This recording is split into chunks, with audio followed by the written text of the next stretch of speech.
Welcome.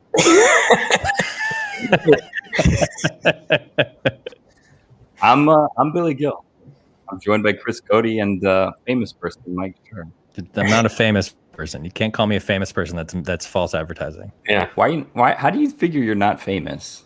Fame implies time in front of cameras to me. Like, fame implies like you're like a person who would be easily recognized by a certain percentage of the population, and I don't think that applies to me. I think that within TV circles or writing circles, I have some degree of awareness or notoriety, but on the street, I don't walk down the street and have people come up to me and ask for my autograph. I think the fact that you're a baseball fan is more strange than you being famous. Like, you think it's strange? You think it's strange? You mean rare in this day and age? It's more rare in this day and age. Yeah, that's true. It's a better claim to fame than being a TV writer. Would you say you're a person of note? Ooh. Yeah. Okay. I could go with like if I died. Wow. People would write articles about how I died. Right. You know. How would you die? Wow. We usually go like 15 minutes before we end up talking about like death accidentally. When I was working on Parks and Rec, Rob Lowe told me this thing that I think about all the time, which is that he said that every time he's in a scene and he has to leave and he goes to the doorway and then turns around and says one more thing to whoever's in the room, all he can think is like, that's the clip they're going to play in the montage when I die. You know, like it's always like a person leaving and then turning around and going like, hey, thanks, or whatever. And I all I can think about now, whenever I see that scene in any TV show or movie, I'm like, oh yeah, that's the clip they're going to play of that actor when they die. He seems kind of like a bit of a crazy person. Rob?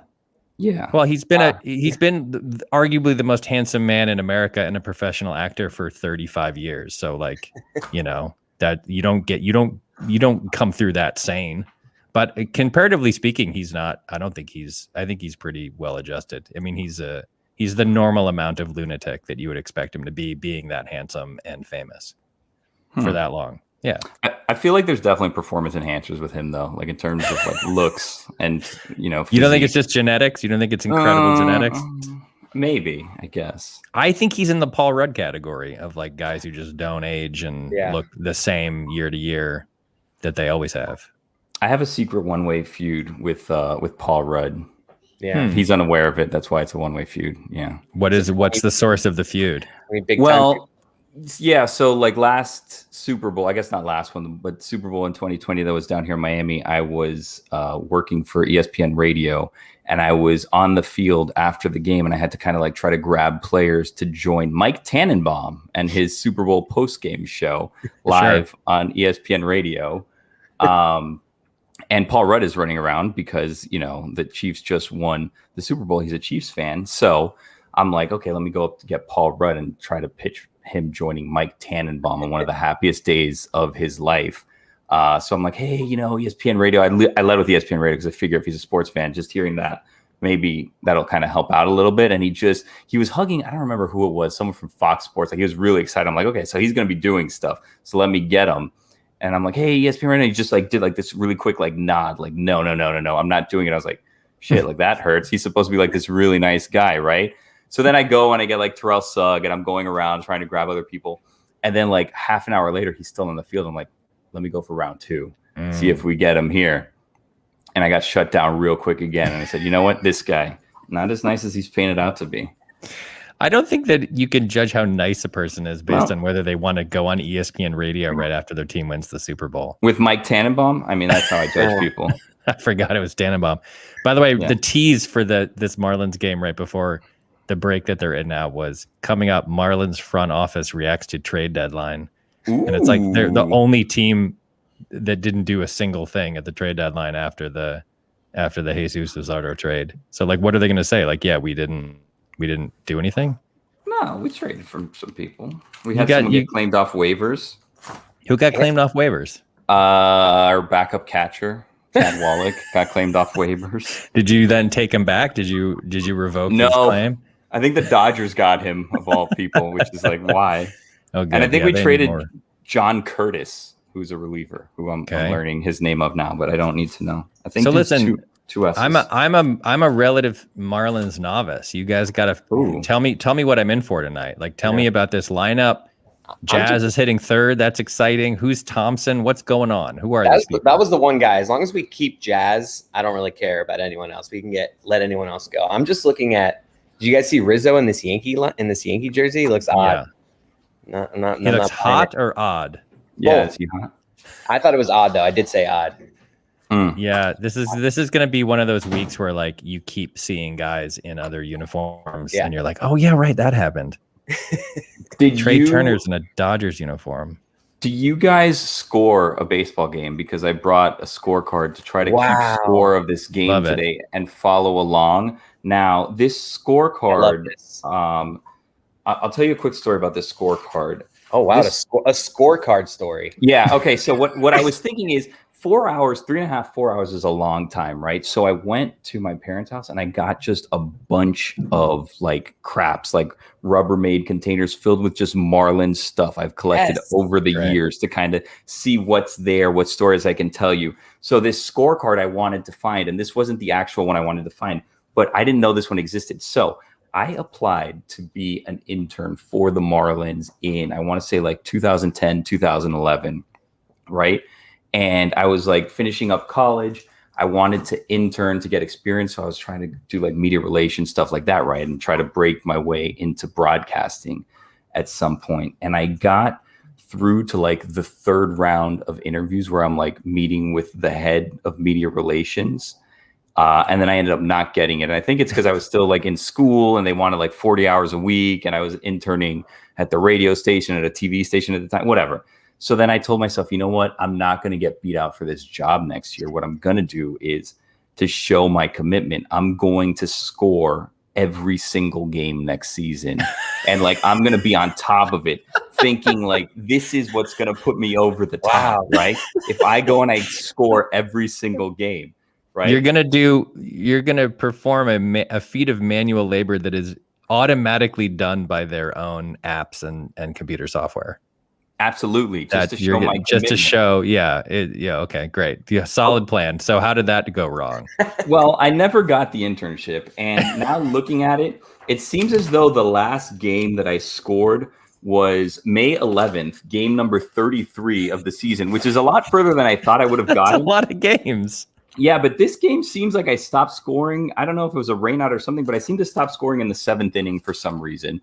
And then as I'm kind of going through, like May 10th game, I have it there. I have the date. I didn't score that game. The 9th, the 8th. I don't know what was going on in National Sport. I didn't do any of those games, but for some reason I caught back up May 11th. And if I remember correctly, I would record the games. And I'm like, part of my plan to get this job is to score all these games. So I will go back and I'll fast forward and I'll score these games, even if I'm not watching them live.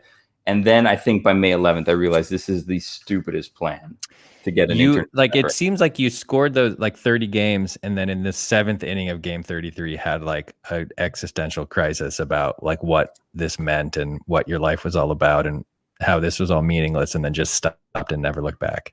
I think that's exactly what happened. And to be honest with you, I knew that I started and I knew that I stopped, but I didn't know that I made it to a second scorebook because I was looking for a bigger one because I remember buying the first one at the Sports Authority.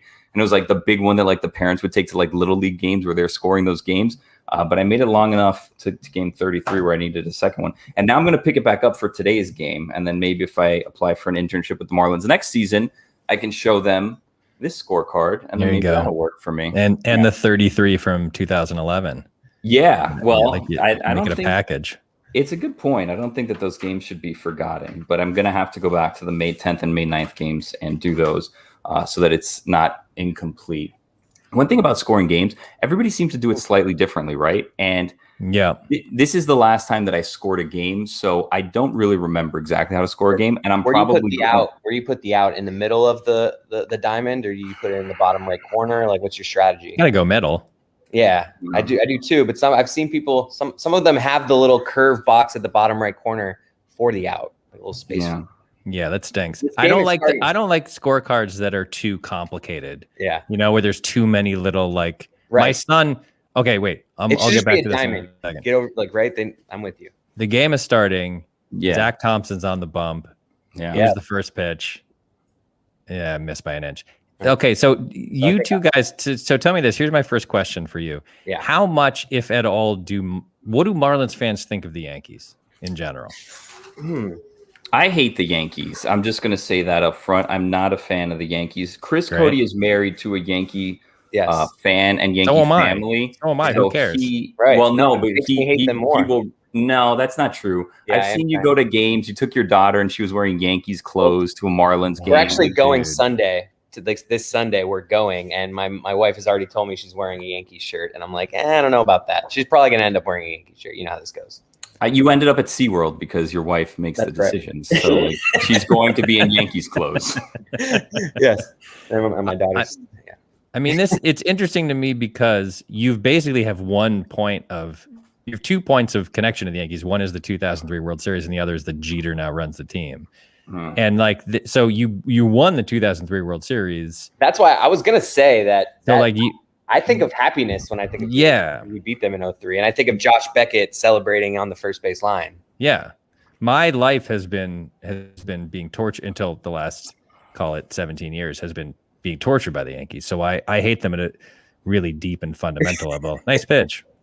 What do you think of Jeter so far, like just from the outside looking in, as him owning the Marlins? Like I thought initially that it was a huge mistake and that he was gonna, if it's possible to ruin the Marlins, he was gonna ruin the Marlins. But I gotta say, like, I think he won the Stanton trade. Yeah. Like I didn't see that coming. Like if you I don't know what's gonna happen in this game. I'm probably jinxing myself by saying this, but I watch as many Yankee games almost as I watch Red Sox games, because I get more joy out of the Yankees losing than the Red Sox winning at this point in my life. And Stanton is very weird and not healthy, but Stanton looks so bad. Stanton looks so bad. Oh shit! At the plate that I'm like, oh yeah, they're paying him like $30 million a year for the next 5 years, and he can't play. Like he just is not good. He guesses. It's clear. Like he sometimes will stare at a 95-mile-an-hour fastball down the middle. That's when you know you're guessing. And when he swings and misses on breaking balls, he misses by 4 feet. It's so weird. Oh, it's like you can always strike him out by throwing like down and away with a breaking slider. Ball. He always faces it every single time. I forgot I was scoring the game, so I need to now catch up. I think your feet is ahead of mine because you saw that Torres strikeout before. Yeah, I think me and Billy are aligned. Should we pause? I was, you know what? I'm gonna do that. I'm gonna hit the pause so that we're gonna be at the same speed. So just why are you ahead of me? I don't understand. I think. Oh, look who's here! I think we're ahead of you because we're watching like I don't know. Are you watching cable? The local? Oh, you're watching the local. Yeah, we're watching. Yeah. I'm on MLB. All right. How do you feel right now?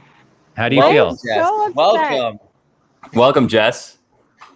Rough couple of days for you, huh? And your Cubs was just ruined by stupid baseball. I won't swear. Just your day, not your year or your whole or your last 5 years. Just your day. Well, That's not bad. I don't know what tomorrow's gonna be like yet. That's true.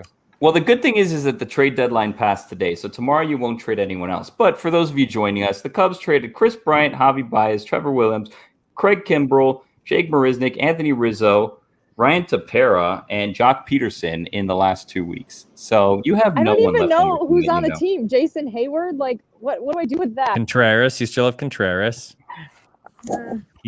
I think, Jessica, I said this before you got on, and I don't know if this is true, but I think the Cubs might only have like 19 guys in their clubhouse today for this game. Like, I think pitchers may be playing in the infield because I don't think they traded all these guys today. I don't think they've had time to catch up and like get guys from the minors. I'm worried about them. The part that I'm upset about is that I'm going to my first Cubs game of the year a week from today. So not sure who I'm going to even be cheering for. Not sure there's a point to that anymore. Also, by the way, the Cubs are playing the Nationals, who also traded. That's crazy. Yeah, kind of an error for both those teams. Maybe they'll do the thing that you do, like my son's league. There's like if one team doesn't have enough guys, like one kid will play for the other team. Will play like right field for the other team. Maybe Contreras will just catch the whole game. Maybe you know what? I think every game is free today because I'm looking at this Cubs-Washington game, and it also says free game of the day. Every game must be free today, I would think, right? Yeah, maybe they're trying to capitalize on all the press that they've gotten. By the way, Joey Gallo, good work. Yeah. First at bat in a Yankee uniform. Let me May that happen 150 more times over the next 2 months. Which one hurt most? What hurt the most? Which one? Which move? Well, okay, I was gonna say Rizzo, but I've had a soft spot for Javi Baez for the last 5 years. I really love Javi. When he was on the cover of the ESPN body issue, I kept it. I still have it. It's in my new apartment in Miami. I don't know why. You moved that with you? That's one of the things you made sure to take with you? He came to Florida. I spent money sending it to Florida. Yeah. Wow. So I don't know. Between Rizzo and Javi, it's a tough call. Chris Bryant obviously is a big one too. You can't really, to me, those are the three guys. And I don't know what I'm going to do with myself anymore. It's not nice. It is not a nice feeling. Do you think that those guys were leaving anyway at the end of the year? It's very possible. Yeah. I think they definitely all would have been. So at least the Cubs tried to get something out of it, I guess. But I don't know if that's a silver lining because either way, they're gone. They did get 14 top 20 draft picks. They got so many. Their farm system is incredible now. I know that's small consolation, but it doesn't really. Yeah. I don't know. Cool. I think that if those guys, your choices were watch those guys play on the team for 2 more months, or start a rebuild now instead of waiting for 2 more months. And I kind of feel like that is the smart. Everyone's so angry at Jed Hoyer right now, but that was the smart thing to do. They got a ton of great prospects, and it's sad when those guys leave. But they gave you the World Series. Mm-hmm. You think of the memories. You have the body issue cover. You're doing true. Great. Could we at least have tried to keep Rizzo though? One guy. But what's the point if he's gonna leave? You got to be ruthless about this, I think, and that's why I'm not weirdly. Ruthless. This is why I'm a sports fan and not a sports GM, because I have feelings and I am a human being, not a sports robot. I also am in join Miami Team Beach Robot right now, walking to dinner because I had to park my car 3 blocks away. You guys do this? You guys ever go to Miami Beach? What's going on here? No. Where are you going to eat? Actually, don't tell us where you're going to eat. I'm not telling you. They show up there and possibly murder you. Hey, we're actually going to see Rizzo this inning. Oh, Jazz, come on. Sorry, Mike, we're ahead of you. All right. What happened to our plan to pause things? Yeah, well, we can. We'll do it in the break. I would say I'm 5 seconds behind you, if that. Mississippi's? No, I don't think it's Mississippi's. I think it's maybe 3 Mississippi. Oh, I did 5. Now I may be behind you. Well, we'll figure it out together. So Rizzo's going to come up to bat, which is good because I was a little bit worried that you were just going to be. We brought you on to have Rizzo's first at bat happen with you here. Yeah. No, not at all. A little bit. I kind of feel like Jazz should have caught that ball, right? Yeah. Today's his first day back. He's still getting acclimated. It's a tough play. Well, they had that stupid shift on, so he was all the way on the other side of the field. Is he even having a good year, Rizzo? Has he been doing well this year? I don't even know. He's doing okay. I mean, he's got an 800 OPS and 14 homers, but batting 4th. Yeah. Guys, I don't know that on the top of your head.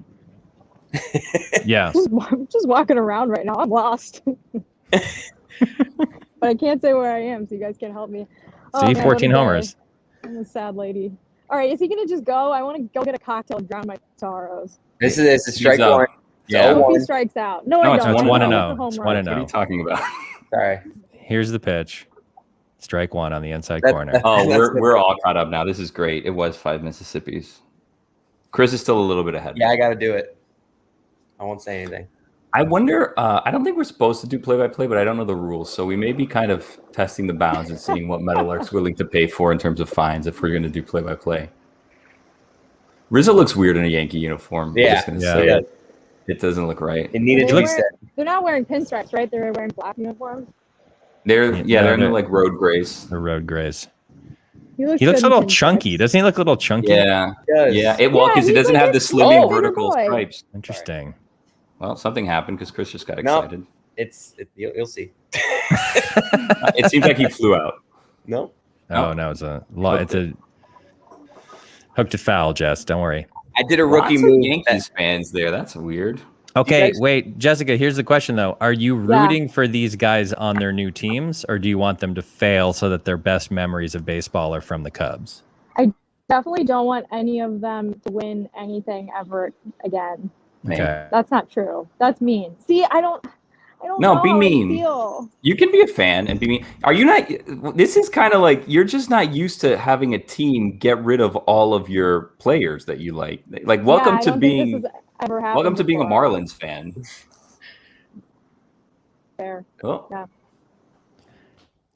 This was particularly crazy though. In your defense, this was a particularly crazy fire sale. Yes, it really was. like their 5 best players are There was a arguably choke up. that won the Was this- World Series for the first time in 108 years. Like broke Right. the lovable losers drought. Like I have such strong emotions when I think of all of these people. There's a bus going by. If you guys can hear that. he Rizzo walked. and Brian. Yes. I guess that's a good neutral outcome. Oh, I like that. Are you gonna miss like he? No one chokes up like Rizzo. I'm just gonna miss seeing his big. just gonna miss that. Are you gonna miss that? The I It choke made up. me Yeah, emotional. It made me emotional looking at it. Poor Cubs fans. You got choked up. I did. Hey, All right. Well, I'm gonna go. Are you drink. at your I'm restaurant? Did you sad. find where you're going? I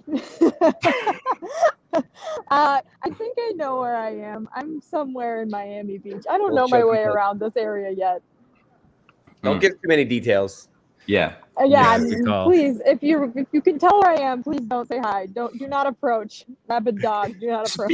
Speaking of don't say hi, the other day we were leaving the studio and we were talking to some fans on the way out, and you walked right past us, and I was going to introduce you and be like, oh, look, this is Jess. Like, she just started. She's like new, this, whatever. And you put on the sunglasses and the mask right away and just kept going. And I was like, okay, I guess we're not going to introduce her to these people. Look at you. I literally First took week, me out of there. second day. I was Yeah. so tired.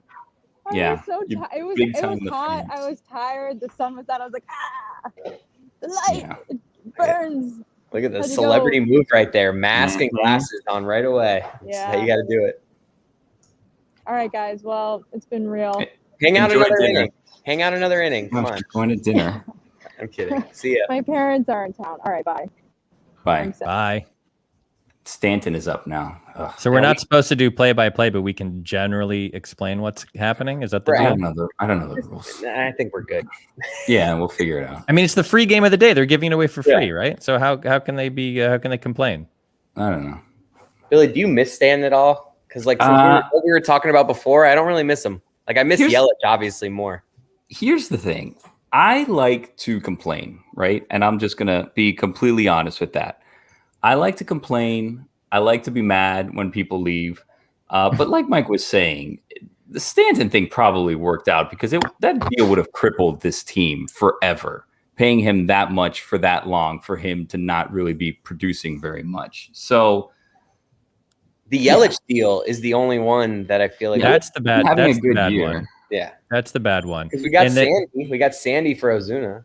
But Stanton is always hurt, and he has like an 800 OPS, and he'll have that chunk of time where he hits 22 home runs in a month or whatever. Yeah. But like generally speaking, you're Where he like guesses you can't right. pay a guy 34 million a year for an 800 OPS. That's insane. Who doesn't field? Right. Like it's crazy.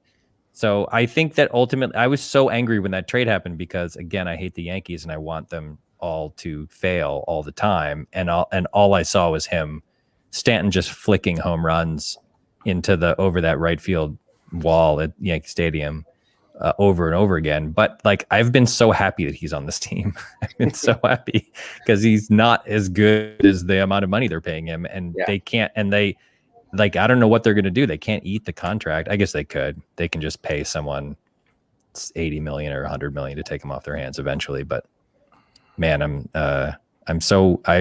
this all started from like, how do you feel about Jeter? And the answer is I hate saying this because I hate praising him, but I kind of think he's doing a good job. And I think Kim Ng is great. And that was a great hire. So I don't know if we've seen her. Like she hasn't really gotten to. Has she made any big moves yet? But well, the Marte move was a good move, I think. That was And good. like if you really step back, like the Marlins have to just be Tampa. Like they just have to be one of those teams that gets by on like draft choices and like young players. Like they'll never be like, there's no point in retaining a guy like Marte. There's just no point like paying him 15 million a year. Like, so like every time they have to be the Tampa Bay about this, and they have to, every time someone gets to a certain level and has a year to go on their deal, you have to trade that person for prospects. That's the only way they're going to survive. Yeah. So I mean, I think you she's pay- super smart. You pay Marte if you're close, right? But they're not a year away. Yeah, they're not away, close. so. Yeah, like the way Tampa made moves. Tampa were buyers at the deadline because they're close. So like that's great. But Marte's in that Marlins are middle ground though, where like I kind of am with the Marlins that he doesn't deserve the big payday. So it's like yeah, and someone's going to overpay him. Someone's going to Yeah. give him like $15 million a year for nothing. I'm busting Speaking of out Tampa, my, somebody just homered. I want to bust out my baseball snacks here. I got peanuts. I didn't really think about peanuts. Like, you know, it's a lot easier to eat these at a ballpark than in a living room with a carpet. But we're going to figure You that out. definitely, yeah, like if you're eating peanuts, you definitely shouldn't be throwing those on the floor. What'd you get? A package? I got a big bowl. I got a package. My sister put me in the granola of the month club for Christmas. And I Nice. get a thing of granola every month. Nice. Do you Yeah. like granola? Yeah, kind of. I mean, it's not like my thing, but I don't know. It's I mean, it pretty seems good. like it's your thing. It kind of seems like it's your thing. It does, I mean, yeah. you get granola every month. You get granola. All right, here it is. Ready? This is a free What is it? advertisement.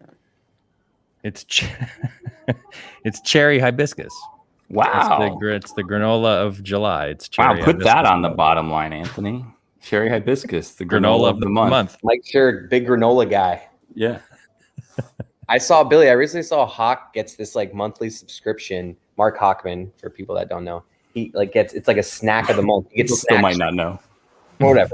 This guy I know gets snacks, one snack delivered a month from like all over. It's like snacks from Egypt, snacks from India, and it's generally just like what is it? Oh, yep, there you go. Here we go. Big The granola guy. guy. Whatever. It wasn't interesting. I actually follow on Instagram this account it's like specialized boxes for it's usually like athletes that get them, but it's like all like international versions of things that we enjoy here. So it's like Cheetos from another country, and it's like Cheetos like pickle flavored or whatever the flavor is, right? And Yeah. it's like this giant box that I can only imagine. I want to ask how much it is, but it's one of those things that I don't, because I don't want to feel kind of locked into getting one of these boxes and then having to pay like $200 for like 5 bags of chips from like Egypt or, you know, Japan or whatever. I'm a cheapskate. I'm just going to say it. All right, so if Marlins fans don't care about the Yankees, which makes sense, who is your rival? Who do you I don't hate? like the Braves. Okay. I hate I the think we do Braves. this the way that you hate watch the Yankees. We all we like to root against our friends. One of my best friends growing up, huge Braves fan. So we have that relationships where we're always talking crap to each other. So the Braves are the team for me and the Mets and Braves. I hate the Phillies also. Why? It's usually like divisional things, because the Phillies and the Marlins in 2003 really were going back and forth, like for that wild card spot. So that was the Chase Utley, Roy Halladay team. And we traded for Jeff Oh, yeah. at the deadline. Shane Victorino was there. Oh, I saw him on a plane once. Pat Burrell. Was that the Yeah. Pat the Bat. Yeah. Pat the Bat. So it like if there's such a thing as an excited, riled up fan base that actually like buys tickets to the game, that team is like an NL. That's like a Mets or a Phillies or a Braves or something series. No, I think that people will go out to the big, like this game will get obviously a good crowd. It'll be a lot of Yankees fans, but I think people get riled up seeing like the big teams come in and the Marlins playing well against them. So like when the Cubs were like World Series champions, when the Cubs come to town, there'll be a ton of Cubs fans because they travel well, but then the Marlins fans will get like loud, like reacting to the Cubs and fans. Mets. Cardinals. Yeah, the Mets. A decent Cardinals fans. You'll see a bunch of those. Get through. No, that's bad. The worst rivalry is like the fake Rays rivalry where they try to make it like an interstate rivalry where it just hasn't. Couldn't be any less off. people at the ballpark. Here's the crazy thing right now. That's truly crazy that occurred to me. Maybe it's occurred to you guys already and the world already, and I'm the last one to get there. Do you realize that there's like a decent chance that the World Series this year is Tampa Bay against Milwaukee, and that one of those two teams will then be a multiple title holder. One of those two, like title town right now is either Tampa Bay or Milwaukee. Like the Lightning and the Bucks and the Buccaneers. Like Tampa Bay has a chance to have 3 titles simultaneously, which like never happens. I mean, Tampa you're Bay from Boston. You guys won every title in like hockey and football and baseball in like a 10-year span. But Boston is a sports-obsessed city with hundreds of years of tradition. Tampa Bay didn't have any team until like fairly recently, and it's crazy to me that they might have the Stanley Cup. They could conceivably have the Stanley Cup, the Super Bowl, and the World Series trophy at the same time. That's rare for a city like Boston, but it's bananas for a city like Tampa Bay. I mean, that's amazing. And if it's Milwaukee, Yankee eras are just the best. But if it's Milwaukee, then Tampa Bay has 2 and Milwaukee has 2. That's interesting to me. Maybe I'm the only one, but I think that the idea that Tampa Bay and Milwaukee are the 2 centers of the sports universe is a pretty insane thing. It's wild that and then a team like the Angels with 2 of like the most unprecedented players we've seen in decades are terrible. Like they're terrible. Like it's just baseball is so weird. Yeah, I know it's bananas. Someone tweeted this a while ago, but someone tweeted like every time I see a story about the Angels, it's like Shohei Ohtani did something that hasn't been done since like old Hoss Radbourn in 1894, and Mike Trout went 4 for 5 with 3 home runs as the Angels lost 8-3 to the Tigers. It's so annoying that it's annoying how little attention it gets, like in like the Sports Center world, and just like only baseball fans care. Yeah, it's wild. This is a guy that I thought we were gonna move. He's been having a good year, Aguilar. He still has arbitration years. I couldn't believe that. I feel like he's been in major leagues for like at least a decade. Let me see if I got my timing right. I want you guys to tell me when there's a pitch. Oh wow. Boy. Perfect timing. All right, I'll tell you when the pitch. He's coming to the set. He turns and throws to first. Okay, I think I'm like 1 second ahead of you now instead of 5. I need to pause it real fast. Greg, hello. He's plugging in his mic. He's the only guy that like, he waits until he gets into the hot like studio to plug in all his stuff. He's staring at the screen for a full minute before he plugged in his mic. Oh, this is classic. I think he can hear us. He doesn't even have his headphones in. Yeah, he didn't even unwind them yet. Unmute yourself. You're mute. Oh, Greg, your mic muted. is probably muted. Oh boy. Is the light flashing on your mic? We can hear. I think we can hear. All right, we're good? Okay. Yeah. There we go. All right. I'm sorry for everything so far. No, you're killing it. Greg, it's what people expect. I was going through some old Marlins stuff today in preparation for this broadcast, and I found a bunch of old Marlins newspapers, like with back in the day, Greg, not to steal your line, back in the day, you would get like newspaper clippings of like big things, and you would save the newspaper of like momentous occasions. The first one that I found was me saving a newspaper from when Andre Dawson was inducted into the Hall of Fame. I guess because he played on the Marlins for a season or 2. Save that. Yeah. Yeah. So like 12-year-old me or whatever thought like, this is really important. This is something that I will want someday in the future. And then I thought, you know what? Let me go see who wrote the article. Oh, get out. Greg, this is perfect. This is perfect if it was Greg, and it was not. It was someone whose name I don't recognize at all. I don't remember what it was. Well, I did write about that, but more recently we've had, Andre Dawson is in the Greg Cody Show podcast Hall of Guests. So we're real happy about that. And by the way, Mike, what a coincidence that we had your arch rival, Bill Lawrence. As a landline rings in his back. I mean, Bill Lawrence, your arch rival, is on our current podcast. What are the odds of that? How'd that interview go? It went fantastic. It was. I'm literally never going to listen to it. So. No, I know you won't. But millions have. So we're good on millions have. Oh yeah, millions. It only took you 2 minutes to just like ham-handedly get your podcast reference. So good job there. Thank you. Listen, he's hustling, man. He's getting the word out. Damn right. Mike knows. He knows. By the way, they gave Jazz Chisholm a hit on that. That was ridiculous. Yeah, Did you see that? Ooh, that's not a hit. Change that then. Good. Is that your phone, Greg? Pencil. And my dad just gave my mom the look I'm telling. All right, my mom. Your wife has a broken foot. Your wife has a broken foot. The phone is going off in my ear. I'm motioning for my wife to maybe turn off the phone She or has something. a broken foot. She is playing What the happened to broken her? toe card. She My is. mom falls a lot. She hurt her toe. All right. I mean, it's not. I apologize that I've completely derailed this show. I'm sorry. It's funny to me the angle that you're looking down at this. Like you're on you're sitting. Are you on like a bar stool? Like, aren't you on the couch? Yeah, I'm on a couch. Yeah. You just seem to be looking down at the camera. It's just a little. All right. How should it be? No, just do it. I don't want you to change it. It's just You should get your computer up to eye height so that you're looking straight I out. know. you're like hello down there. I am. I need to raise my computer. Wow. Hawk soars. Did I write that? Really? You did not. That's what I was telling you before. So this is the Andre Dawson newspaper of when he made it into the Hall of Fame. This article was written by John Kekis. Do you know who that is? I don't. No. He was a colleague of yours. I'm gonna call him. Okay. It's amazing.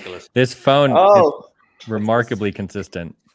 Wow. Also on what day was this?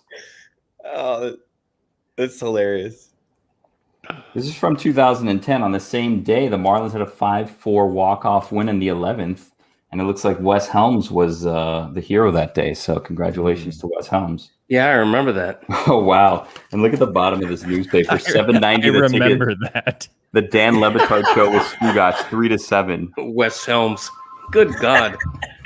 All right. The phone is ringing so incessantly that my wife with a broken foot is now hobbling. It's She has Dan, one of those right? things in her Dan foot. is Clearly doing someone that knows you're doing this is doing that. this. Yeah. Oh my it's God. Dan. Yeah, Possibly Dan's your probably son. calling me. I may have just Possibly gotten a your text son. from Dan saying it's him. Oh, I wouldn't doubt it. Believe me. I would not doubt that. By the way, can I say one thing to Mike? I know we're in the middle of a game here, but I'm a Red Sox fan, man. I know. I mean, I grew up on Yaz, the Magic 1967. That was my entree into sports. I mean, to this day, I've heard the rejoin many times where you lament the fate of Tony Conigliaro. Oh, exactly. Tony C. I mean, what a career he would have had. Youngest ever to 100 home runs. That's what I'm talking about. Thank you. Yeah, you're welcome. Yeah. No. What problem. happened? What happened to Rudned? So this is the way since you guys are relatively new to hating the Yankees, let me explain what happens to every player who joins. You're not. You'll go with me on this here. Yes. Likely. Every player who joins the Yankees who stinks for their prior team becomes like an unholy terror as soon as he joins the Yankees. It's an inevitability. Like, I don't know. That doesn't mean necessarily that Rizzo and Gallo are going to do great because they were already stars, but they get these guys like they got Luke Voigt from the Cardinals. This is unbelievable. It's totally believable. Just put it on vibrate. Don't take the call. Well, it's clearly Should I take the Dan call? or someone. Put it on speaker. That's your cell phone. It says who it is. You know who's calling. It says no caller ID. Who's calling? Oh, wow. Is this a scam alert? Scam likely? No, they're calling like Who's star calling me? Is 67. my wife calling? Is Star Stick 7 still a thing? God. All right, I'm totally discombobulated right now. I got to admit it. So the This point is is, ridiculous. if you stink, I have derailed the show. if you stink and you join the Yankees, you will become great. And that's what happened. And Rougned Odor was terrible for the Rangers, and then terrible for the Yankees for like a couple weeks. Yeah. All right, I'm turning off my phone. Whoever the F is doing, can I Why didn't you swear turn on it YouTube? I don't even know. after why didn't you turn it off after the first one? I've interrupted Mike Schur without even meaning to. It's No, a it's nightmare. okay. Don't worry. I meant more so what happened to him in his at bat because I'm still pretending to keep score of this game. But I just looked it up online. I got it. He grounded out to first. We got to clip this. This is good. This was good. This 2-minute thing. Not my fault, Gus. No. It is 100% your fault. No, You're he doing can't great. call himself, Mike. You literally In just Greg's have, defense, what is he going to do? Dan's calling again. Just keep doing what you're doing, Dad. You're doing great. All right, rip out all the phones. Rip him out. No more phones in my house. Christ almighty. Mike, do you still have a house line? I do, but it's not just that I'm old. and crusty. I don't get cell service in my own house, and it's a huge bummer. And so we were like, well, we'll just get a landline.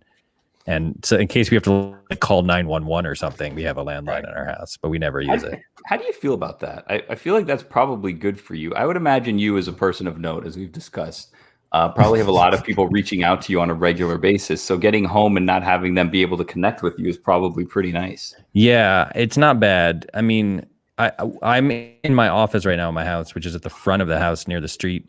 And that right in here in this little nook, I get decent service, so I can take calls if I want them. But if I don't want them, I just wander back into the back of my house, and then no one can reach me, and it's great. And that's important for people of note. Yeah, to have that ability.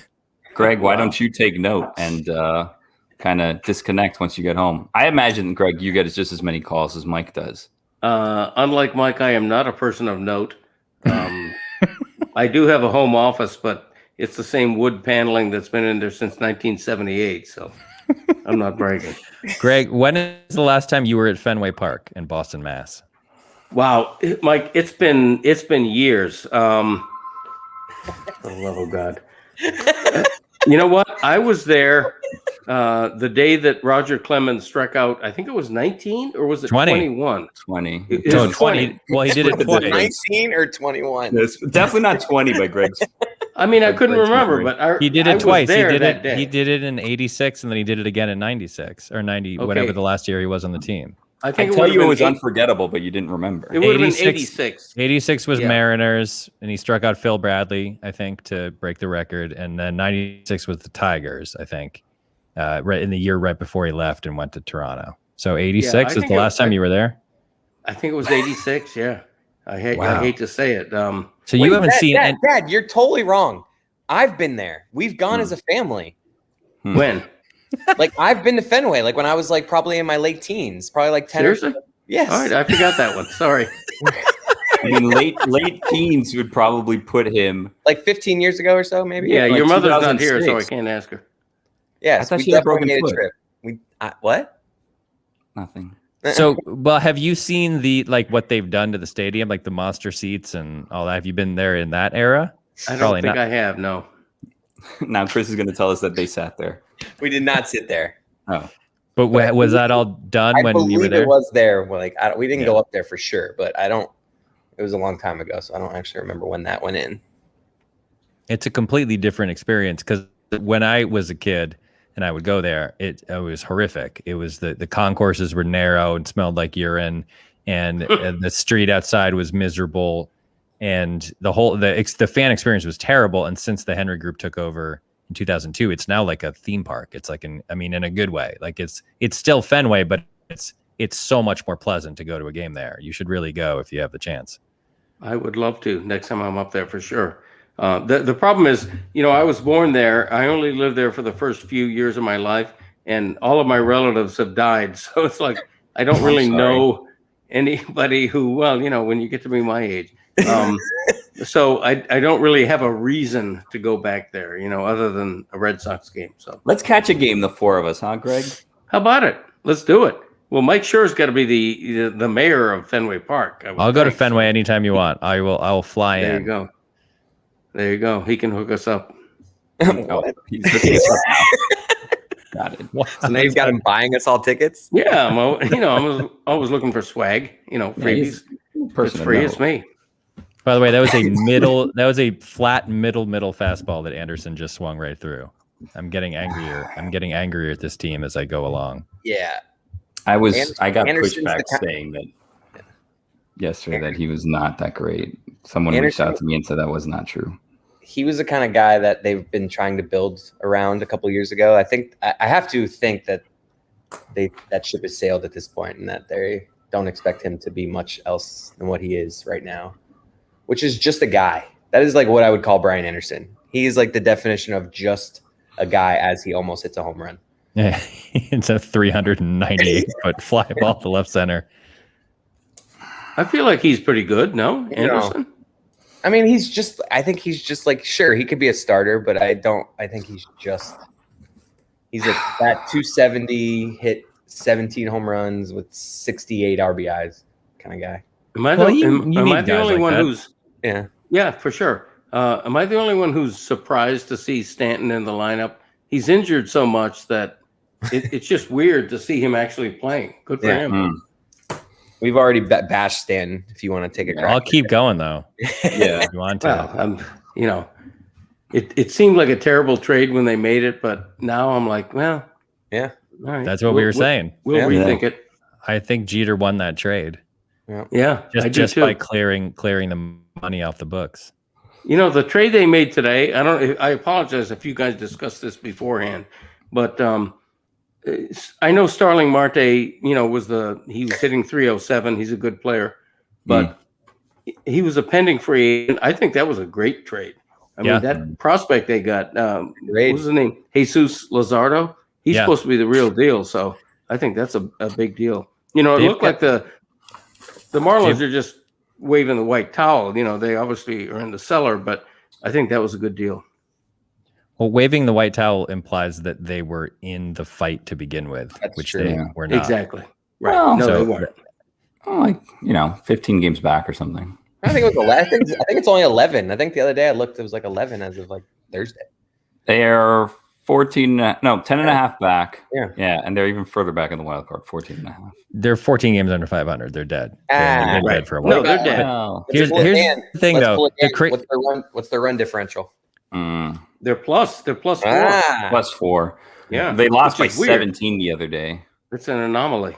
The craziest thing about this division, though, is that because the Mets are leading it and also kind of stink, that every single NL East team except the Marlins was a buyer at the deadline. The Braves have an entirely new team. Sold their whole team. Except for the Nationals. But the Braves and Phillies were both buyers, and like in an ordinary year with their records, they would have been sellers, but they both clearly think they can catch the Mets. The Braves are only 4 back in third place. I know. It's exciting. And the Mets also, DeGrom today, literally right before we started this, there was a thing about DeGrom had a setback and now they don't expect him back till September. So like all the Mets, It's so funny. Mets fans' pain is really funny to me. And the second they got excited about Javi Baez, like 1 hour later, they found out that DeGrom isn't coming back until maybe September. It's just the most Mets thing ever. I kind of want your top 5 at some point of like pains you like in sports. It's easy. That's an easy list. I can give you a top 30. Are Yankees Mets 1, 2? Yankees is 1 through 5. Like anything bad happening to the Yankees is 1 through 5. But since I moved out here, Mets is like top 10. They're so irrelevant. I don't really care about them anymore. I mean, with Baez though, they could be good now. Yeah, who cares? They're not going anywhere. They're not better than the Dodgers or the Brewers. Like to me, it's all about what the threat is, right? Like the threat of the Yankees now, especially now after they have like 40 homers from the left side coming, is the threat is like they've been kind of crummy all year, and then they go on one of those magical runs and they get into the playoffs and then they win it all. Like if the Yankees are in the playoffs, my brain is trained to feel like they're going to win it all. And so I just can't let them. I can't let them into. It doesn't matter. I can't let them into the playoffs. Like they can't get there. They have to fail. They haven't been under 500 in like 28 years or something. So it's the pains. My top 5 pain list is all about. It's not just who I hate. It's what the threat is of them, like going on a run. So like the Cowboys are up there for me because I hate the Cowboys, and the thought of like Jerry Jones being happy because the image of Jerry Jones celebrating a Super Bowl is so awful to contemplate that every time something bad happens to that organization, I'm happy because I'm like, good, they're further away. Like it's just another year where they can't win. So it's Yankees 1 through 5. Then right now it's Lakers is 6. Because I live out here and I hate Lakers. I hate Lakers fandom. It's very similar to Yankee fandom. Lakers fandom is the absolute worst. By the way, you know who top 10 with a bullet? It's your Miami Heat. I'm so annoyed by Heat everything involving the Miami. Why? Both. Okay. Really, honestly, if you want to break it down, it's just Parakeet Cortez. Yes. Wow. Flip it. It's culture chatter. But it's Coach Spo. It's like it's all of the like no one understands how like what we're different, and no one understands culture. how. You don't It's get all it, the Mike. it's the Yeah, culture. that's Yeah, true. Don't get it, Mike. that's right. That's The culture exactly, is you're real, doing it. man. Pat Riley magic. I mean, we're going to take the culture is going to take Ben Simmons. They're going to fix him. They're going to fix him. Jimmy I mean, Butler it's just hates Ben Simmons. it's That's magic. the reason It doesn't he matter. left. It's magic down What do you there. mean it doesn't matter? Culture is going to make it work. Culture is going to mend all relationships. Culture got you swept in the first round this year. Wow. Well, you know, we took a year off. We're going to tell you. Aren't you an unbiased member of the media? I am. I'm kidding. You know, I'm going against Schur here, who's No cheering in the Miami press Heat, box. so. The Heat in the last 2 or 3 years have really like climbed the ranks of my personal hatred. Yeah, it's understandable. So- That began when the big three happened, when LeBron came down here. I like the Heat. I know know. I rooted for LeBron and liked them during that era. It's the arrogance after that era. It's the arrogance after that well, era. so here's the thing, and I'll tell you why this is the case. Honestly, is I'm a New England Patriots fan, and the Patriot way, which is stupid and lame and bad, but everyone gives me crap for that, and I'm like, and I suffer it, but like somehow I get that stuff from Heat fans and Miami fans, and then they talk without blinking an eye. We'll talk about Heat culture. It's the same thing. It's quite literally the same thing. The way that the Patriot way and Heat culture are the same exact thing, and somehow Heat fans don't see that. They want to dunk on the Patriots for being arrogant and thinking that they've solved something that no one else has solved, and yet also want to celebrate the Heat for the same exact ethos, and that's ridiculous. End of monologue. No. How have you digested the whole Brady stuff? I'm totally fine with it. It's very hard for me to get upset at any athlete who brought me like 2 decades of pure unadulterated joy. It really would be. I haven't heard many Patriots fans that are ripping Brady. He seems no, it's fine. It's like but also like he won 6 Super Bowls and they were in the AFC title game every year. Every year. They had a first round bye every year. So it's like, how can you get upset at that guy when I like Brady more now? Do you? I do. Like, just he does seem more likable in the last few years, and he's not in my division anymore. So I just Yeah. Well, that's why. I totally agree. I mean, if you're a Patriots fan who's hating Brady right now, you got to look in the mirror. He's enhanced his legend because he's escaped the Belichick shadow. And all of a sudden, Tom is doing it separate from the greatest coach. You know, he wins forever in that debate. He wins that 100%. I think the 100%. difference between Heat culture and the Patriot way is cheating scandals. Ooh, ouch! And I stole that from the comments. I did not think of that. Someone just wrote that in the comments, and I stole it. Point. Yeah, I mean, okay. Yeah. Sure. No, the Patriot. No, the Patriot. It's totally true. The Patriots are the only professional sports organization that's ever cheated. Looking for an advantage. Yeah, they're the only ones. Every other team is totally clean. The Heat have never tampered with anyone. It's totally. You guys. It's totally right. Yep. It's they're morally pure. As long as you get it. Someone also wrote in the comments, Cardinals fans, sorry for 04. Like, they wanted to apologize for 2004 when the Cardinals. Why would you apologize? Yeah, because I think they beat the Red Sox, didn't they? No, the Red Sox won in 2000. So why are they apologizing? I don't know. Why am I even reading the comment?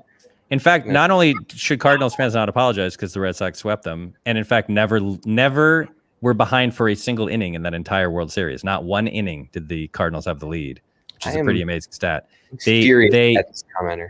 They probably wanted him to apologize to them. For 2000. Maybe. All right. I'm sorry. When Game 4 ended in St. Louis, the Cardinals ownership opened the doors because there were like 1,000 Red Sox fans outside the stadium who wanted to come in, and they opened the doors and let them come in and celebrate, which is a super classy move. So thank you, Cardinals management. How did you feel about Fever Pitch, the movie? I love that movie. Do you? I mean, I don't love it, but it's one that he loved it until you said you didn't, and then he stopped loving it. I'm not saying it's like a critically acclaimed movie, but I grew up enjoying that movie. Did you ever see the original British movie that's about Arsenal soccer fandom? No. It's really good. Like, it's a Nick Hornby book, and it's a really good movie. And I was at SNL at the time with Fallon when he got that gig, and I was his like unofficial Red Sox consultant. Wow. Like he would send me pictures and go like, which of these 2 shirts should I wear? And like which of these is like a better, like more like inside Boston thing to wear. And so like I was like I wasn't his unofficial consultant, but a couple times he came to me with questions about specific things about Red Sox fandom, and I like told him what I thought. So that movie made being a season ticket holder seem really cool. Like it's like a real community. Whereas like I don't feel like it is that way a lot of times. It's really just you go to games. It's like it's not as much. Maybe with the Red Sox it is. I think it depends on the city and the team. Like right. I worked with this woman once who was from Green Bay, and she told me this crazy story, which I believe is true, which is that so home games in Green Bay, everybody's there like when the doors open, and everyone is in their seats when the doors open, and some guy like an hour and a half before game time was like, where's Rich? Like the guy who sits in front of him, like he's usually here by now, and got worried, called his house. Nobody answered. They sent a friend over, and the guy had a heart attack and would have died if the Green Bay season ticket holder fandom wasn't so intense that they were like, he should be here by now. So it's crazy. Yeah, I guess you're right. Yeah. So I think it depends on the team and the city. How much does a season ticket to the Marlins cost? I think it depends where you sit. I actually was a full season ticket holder for the Marlins in 2017 because I wanted to go to the All-Star game. Same. They had like different packages. And if I was behind home plate, it would be like whatever it was per game, right? And then I figured out if I'm like 3 sections over, I could get, and that was like a 20 game plan. If I was like 3 sections over, I could get all 81 games for like $200 more. So I did that, and then I put a bunch of them on StubHub. I loved it. But the thing is that before that, I was always the guy that's like, I'm not going to leave the game until it's over, just in case, even if you're losing like 9-1 or something, right? And then once I was there, like every other day, I'm like, okay, it's the 6th inning. I have work tomorrow. Like we can kind of go. And it was fine for the most part, but it bit me in the ass towards the end of the season when Stanton was going for like 60 home runs. Because we were at the game where he hit number 58, and we saw him hit number 58 in like the 2nd or 3rd inning. And then we're getting to like the 8th inning. And it's like, okay, well, he's up like 5th. It's not going to come back to him. And sure enough, he came back up. He hit his 59th homer. And then that was like the total for the season. It was like his last home game or whatever. So I missed the last one at the game because I left like 10 minutes early. But aside from that, I was pretty good with like my decision to leave early on some of those games. So the 2 stories you've told so far about your Marlins fandom are the first that you decided to score every game in order to get an internship. And the second that you decided to go to every game and then bailed right before the best thing that happened that season. Well, no, there was a no-hitter that season that I went to. And I still value going to no-hitters. I know that there's been a lot of these no-hitters this year, so people say it's not a big deal, but I still think it's cool to be at. Have you been at a no-hitter live? I've never been to a no-hitter. No, I almost went to the Dodgers Cubs like 4 or 5 person no-hitter that happened out here. I was going to go to that game and then decided not to. But I was at Anibal Sanchez. Is that like your bucket list of things you'd want to see in sports, or not really? I mean, not really. Like I crossed off most of the things on my baseball bucket list in 2018 because the Red Sox had the craziest year. Like they had never had, even though they had won 3 World Series, they had never been a bully. Like they had never like dominated ever in their history, and like they did that year. They won 108 games, and so I knew like a month early that they were going to be in the divisional round of the playoffs against whoever they were facing, and I knew what the dates were, so I was able to go with my son and see 2 playoff games at Fenway against the Yankees. They split those 2 games, but I saw the Red Sox defeat the Yankees in a playoff game at Fenway, which I had never seen. And then that same year, I went to Game 5 of the World Series in LA when they clinched. So I actually was there when they won the World Series. So, and after that, I was like, there's nothing else that I like need from sports. Like I've seen the Patriots win 2 Super Bowls live. I've seen the Red Sox win a World Series live. Like there's kind of nothing else on my bucket list at this point. Like seeing a no-hitter would be cool, but I don't care. Like that doesn't excite me to think about. It's one of those things that like you don't really plan for, and you don't even realize until like the 6th inning that it's even possible, right? So like you could miss that you're in a no-hitter for the first like 4 or 5 innings because you're not paying close attention. Like this game could be a no-hitter. I would have no idea just because we're not really paying attention. Well, I mean, actually, I should probably know because I've been scoring the game and I've scored hits already. But my point is, it would be easy to have a no-hitter. But the thing about no-hitters is that then I feel like this connection to the pitcher. So you kind of want to go, but you want it to be a good pitcher, right? Not just like a random pitcher. So I've been to 2 no-hitters. The first no-hitter that I went to was Henderson Alvarez's no-hitter. And it was the strangest no-hitter because it was a tie game 0-0 headed into the bottom of the 9th. So he's celebrating on the mound thinking that he got a no-hitter at the top of the 9th, not realizing that his offense hadn't scored any runs. Right. Wait, he thought he really thought he had won the game? He thought the game was over? Yeah, he was in the zone and he didn't know that the Marlins hadn't scored. So if you see him in the top of the 9th, he kind of goes and he points up and he goes to celebrate. And then he looks at no one's there. And then he kind of like jogs off the mound. Right. Because he didn't realize, hey, my team couldn't score 1 run for me while I'm pitching it. And it was like one of the most efficient no-hitters. It was like 98 or 99 pitches that he got. So That's then the bottom of the bottom of the 9th. Well, I mean, he did his part. Okay. So then they walked it off. They walked it off in the 9th. They walked it off with a wild pitch and him on deck, and it was getting close to the point where he may need to hit to win a no-hitter for himself. But then there was a wild pitch and they scored with him on deck. So then everybody's like mobbing him on the on deck circle. It was the strangest thing. So I always thought like, yeah, it's cool that I saw this no-hitter, but like, I want to see like a pitcher celebrate on the mound. Like that's not really the way that I wanted to watch a no-hitter. And then in 2017, when I had the season tickets, Edinson Volquez pitched a no-hitter that he almost got taken out of the game on because the first out of the game, he collided with the runner on first and rolled his ankle. And they almost took him out of the game. They were like doing the checkups on him and everything. And they left him in. He ended up pitching like a 98 pitch no-hitter. So it was like 2 of the most efficient no-hitters. It was also Bark at the Park, and there were all these dogs there. And I was like, I should adopt a dog today to remember this day forever and name the dog like Edinson or something. Yeah, but I didn't end up doing it.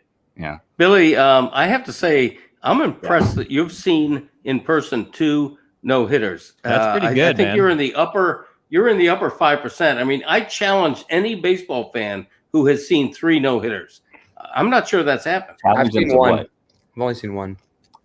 Well, and these are all recent. These are all since 2012. So these are like the last 2 no-hitters that they've had. That's the strange thing about the Marlins. They have like 6 no-hitters, I think, and no cycles.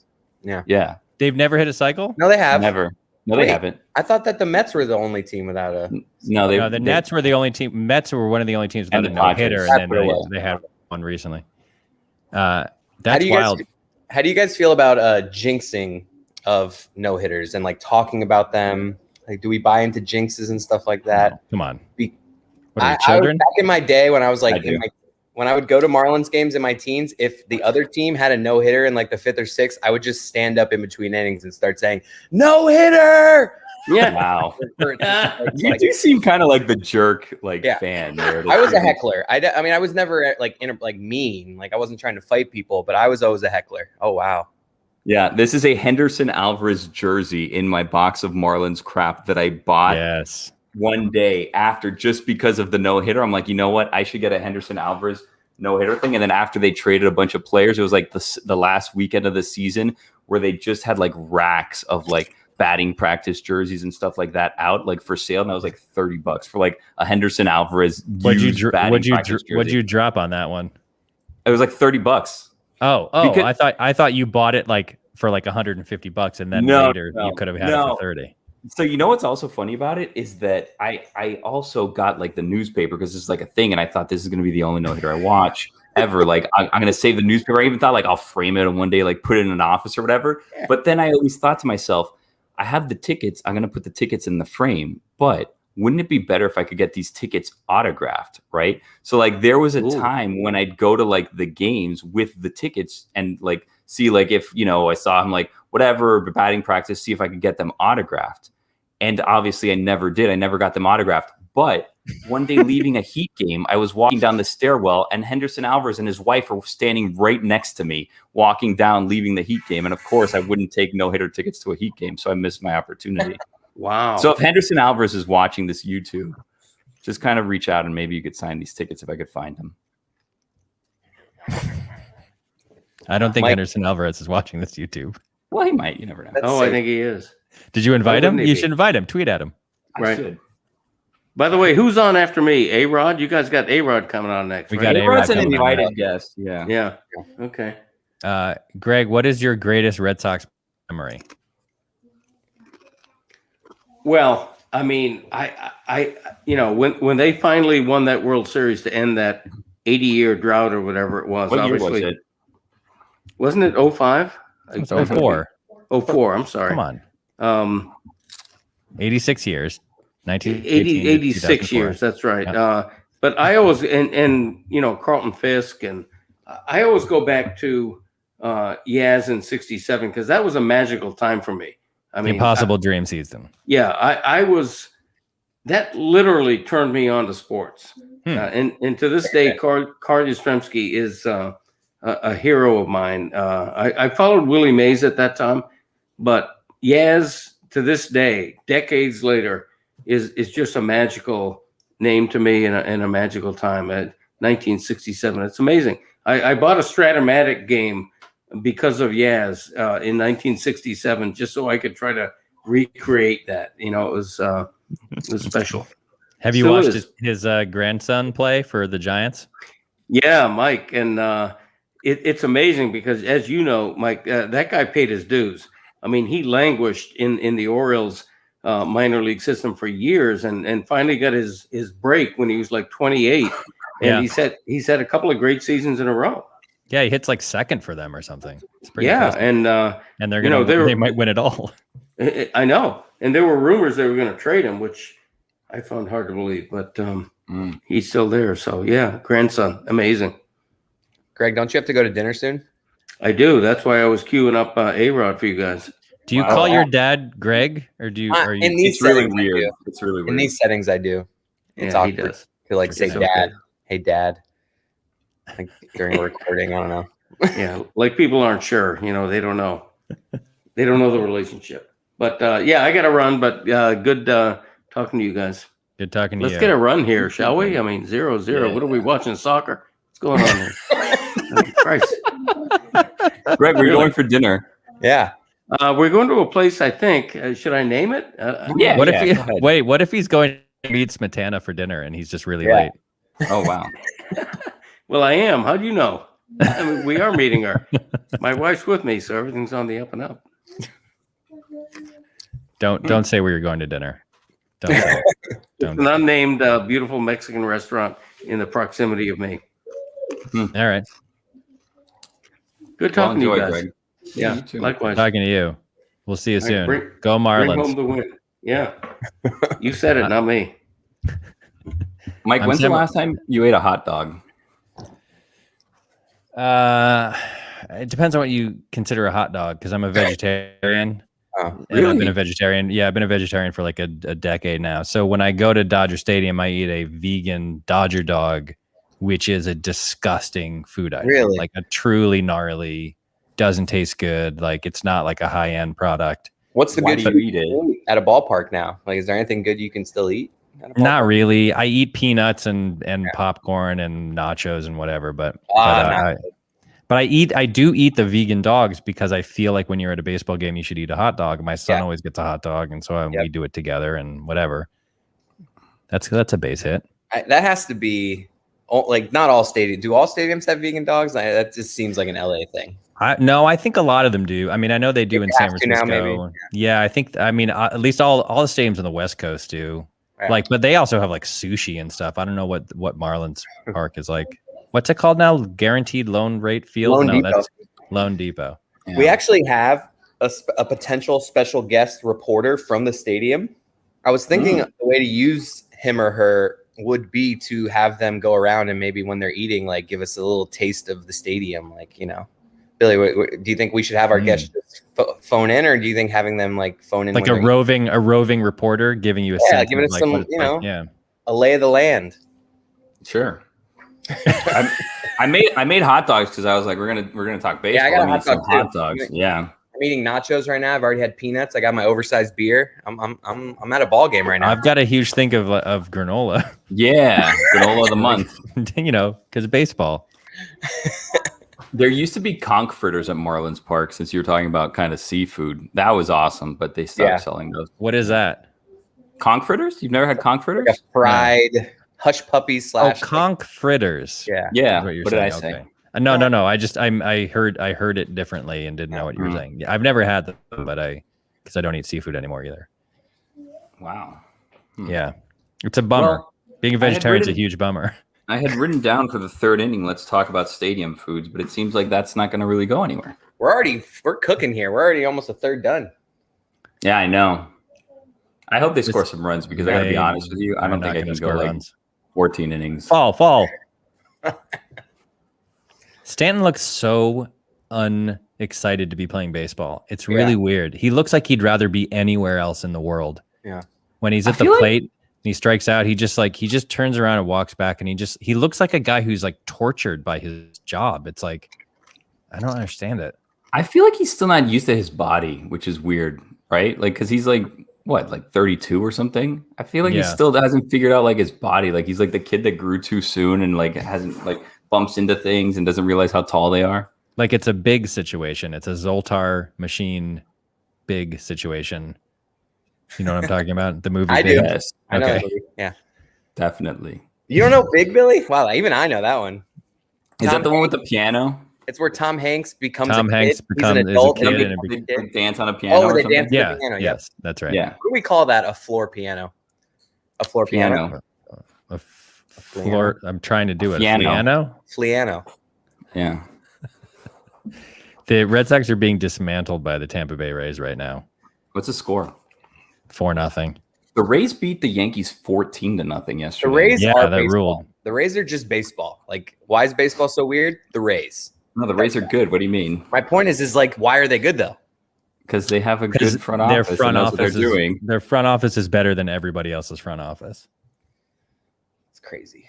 It's really impressive. Like, those guys, not only that, but they lost Andrew Friedman to the Dodgers, and now the Dodgers front office is like the second best front office in baseball. It's like, I don't know. I don't understand how they can lose the guy who's the architect and still be as good as they are. It's wild. I mean, they're doing this. Tyler Glasnow's hurt and hasn't pitched in forever. Like, they don't have anyone that you think of as a superstar on their entire team, and they're arguably the best team in the American League. And they got Nelson Cruz, who's like hit homers in his first like 7 games for them. I'm trying to think of two random words that I could combine to make a cooler last name than Tyler Glasnow. What? Because his last name is just 2 random words thrown together. At least to me. Who is the coolest name? The coolest name Marlin is Jazz Chisholm. That's easier. But who are the other coolest names in Major League Baseball? Currently, Giancarlo. I thought Giancarlo is pretty good. Yeah. Cool names in baseball. I forgot to set my fantasy lineup today. You're still doing fantasy baseball? Yeah. I'm the king of doing a draft every year, and then I'm not looking at my lineup after like 2 months. That's what's happened. I played fantasy baseball one time, and I got so obsessive about it that I was like, "This is like heroin, and I have to stop." Like, I can. How old were you? I've never. Like, I was in high school. I was like I was like 17, and I was like, I was like, I'll never stop doing this, and so I just have to give it up forever. Mookie Betts is a cool name. Mookie Betts is good. So they just showed Jorge Posada, who's like a special assistant to, I think, Jeter for the Marlins. Is he really? And so I was going to reach out to the Marlins and see if they could get us Jorge Posada for this to have like a Yankee voice on it. But I'm not going to lie, I was very concerned with the direction that this would go in. And I was like, do I want to reach out to them and have them help us? And then we just kind of shit on them the whole night, because then that's probably not going to be great. So maybe not. Let me not reach out to also, them. I hate Jorge Posada was at the top of the list of Yankees I hated the most. Really? Why is that? That's my wife's favorite Yankee ever. Well, but I hated him because he was so good. Because he had that lineup, that Bernie Williams, Jeter, like Paul O'Neill lineup. It was so hard to pitch to them because they were all so good, and they all would just work the zone and like take walks and everything. And Posada, as a catcher doing that, was like that's the best, like at the time at least, that's like the best thing you could have as a catcher who could actually hit, because none of the catchers in the league could hit. And so somehow or another, he was always the guy that I was like, he would hit sixth in that lineup and like just take a 11 pitch walk and extend the inning, and it drove me crazy. And then he's the guy who got the hit off of Pedro in Game 7 of the ALCS when Grady Little left Pedro in. And I was like, of course it's Posada. Of course. Like that guy is somehow in a lineup of like bigger stars. He was always the guy who seemed to come through. So if he were in here right now, I would lose my mind. Really, you wouldn't have enjoyed that? No, I don't enjoy any of these people. How do you feel about Grady Little? Because at the time, I feel like if you're a Red Sox fan, you're like, yeah, that's Pedro, that's our guy. You got to leave him in. But then no, really, no one felt that way. I felt because the thing that Grady Little said after that game was, this is the way, Pedro's been our guy all year. That's our guy. We're going to leave our guy in or whatever. But the truth was that was not true. Pedro was fragile and would come out after 6 innings all the time. Like 6 or 7 was his max. Like he just like they were, because his arm, he had shoulder problems and he had elbow in 99. Billy would have hated that. Billy hates when pitchers come out. He thinks every pitcher should throw 150 pitches. No, that's not true. No, everyone, I was in a room full of Red Sox fans and we were screaming in that inning to take him out, screaming. Because also Alan Embry and Mike Timlin were in the bullpen, and good name. Great name. They had been unhittable for the entire playoffs. And it was like, get him out. And he came out and we were like, finally. And then he walked back to the dugout and it was like, oh my God, he's leaving him in. Everyone knew what was going to happen. Everyone in the room I was in knew exactly what was going to happen. This is 2003, right? This is 2003. Yeah. The Boone year. Before Boone. Mark Grudzielanek. Didi Gregorius. Red Sox are staging a mini comeback right now. 4-2 now, just so everyone knows. Billy, how are you on Donnie Baseball right now? I'm in a few Marlins group chats, and everyone wants him fired. They call him Donnie T-Ball all the time because you started that. Calling him Donnie T-Ball. Yeah. Donnie, he's the least of their problem. What I always say is, I'm like, the Marlins aren't that good. Like, why are you worried about Donnie? Like, it's not like they're a manager away. Like, that's kind of the thing, right? So, like, they extended him for next year already, right? He seems to just kind of be happy to be there, right? Yeah. And if they're not really going to make a run this year or next year, what difference does it really make who the manager is, right? None. So, I mean, if the players like him, then great.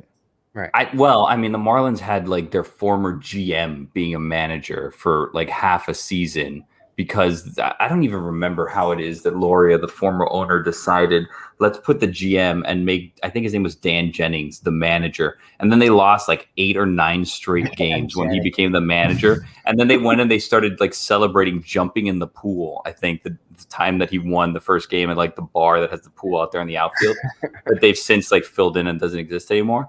But yeah, I mean, Donnie, I started calling him Donnie T-Ball, Mike, because every game everyone was playing. Everyone on the bench played. Every pitcher in the bullpen played. Everybody played. So I said that it was like T-Ball. Everyone has to play every single game. And he does love days off. He does love giving guys days off. I don't understand. He's big every day there's different lineups. It makes no sense. People can be hot. He loves going lefty, righty, lefty. Like, he will put somebody who should be batting 5th, 8th, just to like get a righty, lefty thing going. Just because is why he does it. Well, no, because that's what you were pitching match. That's his generation. His generation is like, that's what you're supposed to do. Like I don't know. I have obviously no way of knowing this to be factually true, but I'll bet you anything he's kind of a terrible manager, because like his generation, it's the baby boomer equivalent in baseball, where like his generation is from this thing where like, if a lefty hitter's up, you got to bring in a lefty pitcher. And someone could go to him and say, hey, look at these reverse splits that this pitcher has. It's actually better to have a righty face them. And he'd be like, no, he's left-handed. You got to have a lefty pitch to him. Like lefty. All of those guys have that. It's like the Moneyball. It's like in the movie Moneyball. Those old. He's like he's the last anti-Moneyball guy. Yeah. And I don't know. Look, for all I know, he could be super deep into analytics and reading baseball. He just gives off every day. But that's the vibe. The vibe is like there's a way to play this game, and it's the way we played it in the late 80s, and so I mean, but right now, again, it kind of doesn't matter, because it's like they've got a crop of prospects who are 2 years away from hitting the majors, and like as long as the players are like, oh cool, that's Don Mattingly, and they're happy to be there, then it kind of doesn't matter. But eventually you're going to have to fire him and get some guy who actually knows what he's doing. Well, and that's kind of the thing. That guy, Jim Leland. Oh man, Jim Leland. The glory. You want to days. call him? Should we call Jim Leland? Let's Jim- call him and not tell him he's on air. Jim Leland is the person that I'm always scared the most when Dan says, let's call this person and get them on the phone. Because I call Jim Leland and I'm like, I better be quick with him because he seems very short-tempered. I imagine he answers the phone like, ugh. Like this, answer the phone like, ugh. It always seems like it's a bother when you call him. It always seems like he's upset that you call him.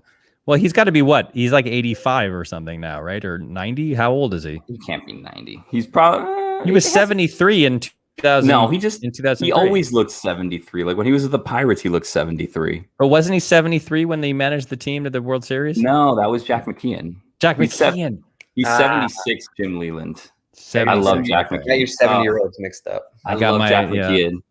Jack McKeon was one of those that like now people look back and they're like, oh, he was such a bad manager. I think he's one of the only Marlins managers that I like. That's kind of my thing, right? I just hate every manager that the Marlins have, and I always have for whatever reason. Joe Girardi, man. I hated Joe Girardi so much. I wanted him fired 30 times. He was the worst. Didn't Jack McKeon famously not know most of the players' names who were on his own team? Yeah, he didn't need to know. Yeah. He'd call them the wrong names, but who cared? Who cares? He won a championship. That's all. He knew the right buttons to push. He knew that he knew to leave Josh Beckett in the game for the 9th. Exactly. In game 6. I've hated every other Marlins manager pretty much, though. And I want them all fired all the time. Mike Redmond, I wanted gone. I don't even remember why. He was a Marlins backup catcher that became their manager. I was mad at him. I get mad at all of the managers throughout the season because every time things go wrong, I'll blame it on the manager and how they manage the bullpen. That's what it always comes down to with me. Play the result. Not play the result. Joe Girardi won Manager of the Year, and I was celebrating when he got fired after winning Manager of the Year. I couldn't have been happier that they got rid of him. Players loved him. Oh, he sucks. Come on. He's a clown. He was awful. That's why the Yankees fired him too. And the Phillies are going to fire him also soon because the fact that the Phillies are 500 team and they didn't make the playoffs last year with like that super team that they tried to put together is a joke. Did you see what he was doing? He was doing? Who was it that he was arguing with that he got mad at? It was Scherzer, right? It was Scherzer. Oh no, yeah, and they had a stare down. Joe Girardi, yeah. Got him checked. I wish Joe Girardi's so full of shit. Joe Girardi was out there, like if he was going to go out there and he was going to fight Max Scherzer, like if that was ever going to happen, they should have let him on that field and see what would have happened. Because Max Scherzer's up there with people I would never want to get in a fight with because he seems insane. And I don't know if it's the two-color eyes. Two-color eyes, that's it. By the way, the two-color eyes thing, I saw the coolest custom jersey that I've ever seen, and it's when Max Scherzer was on the Tigers.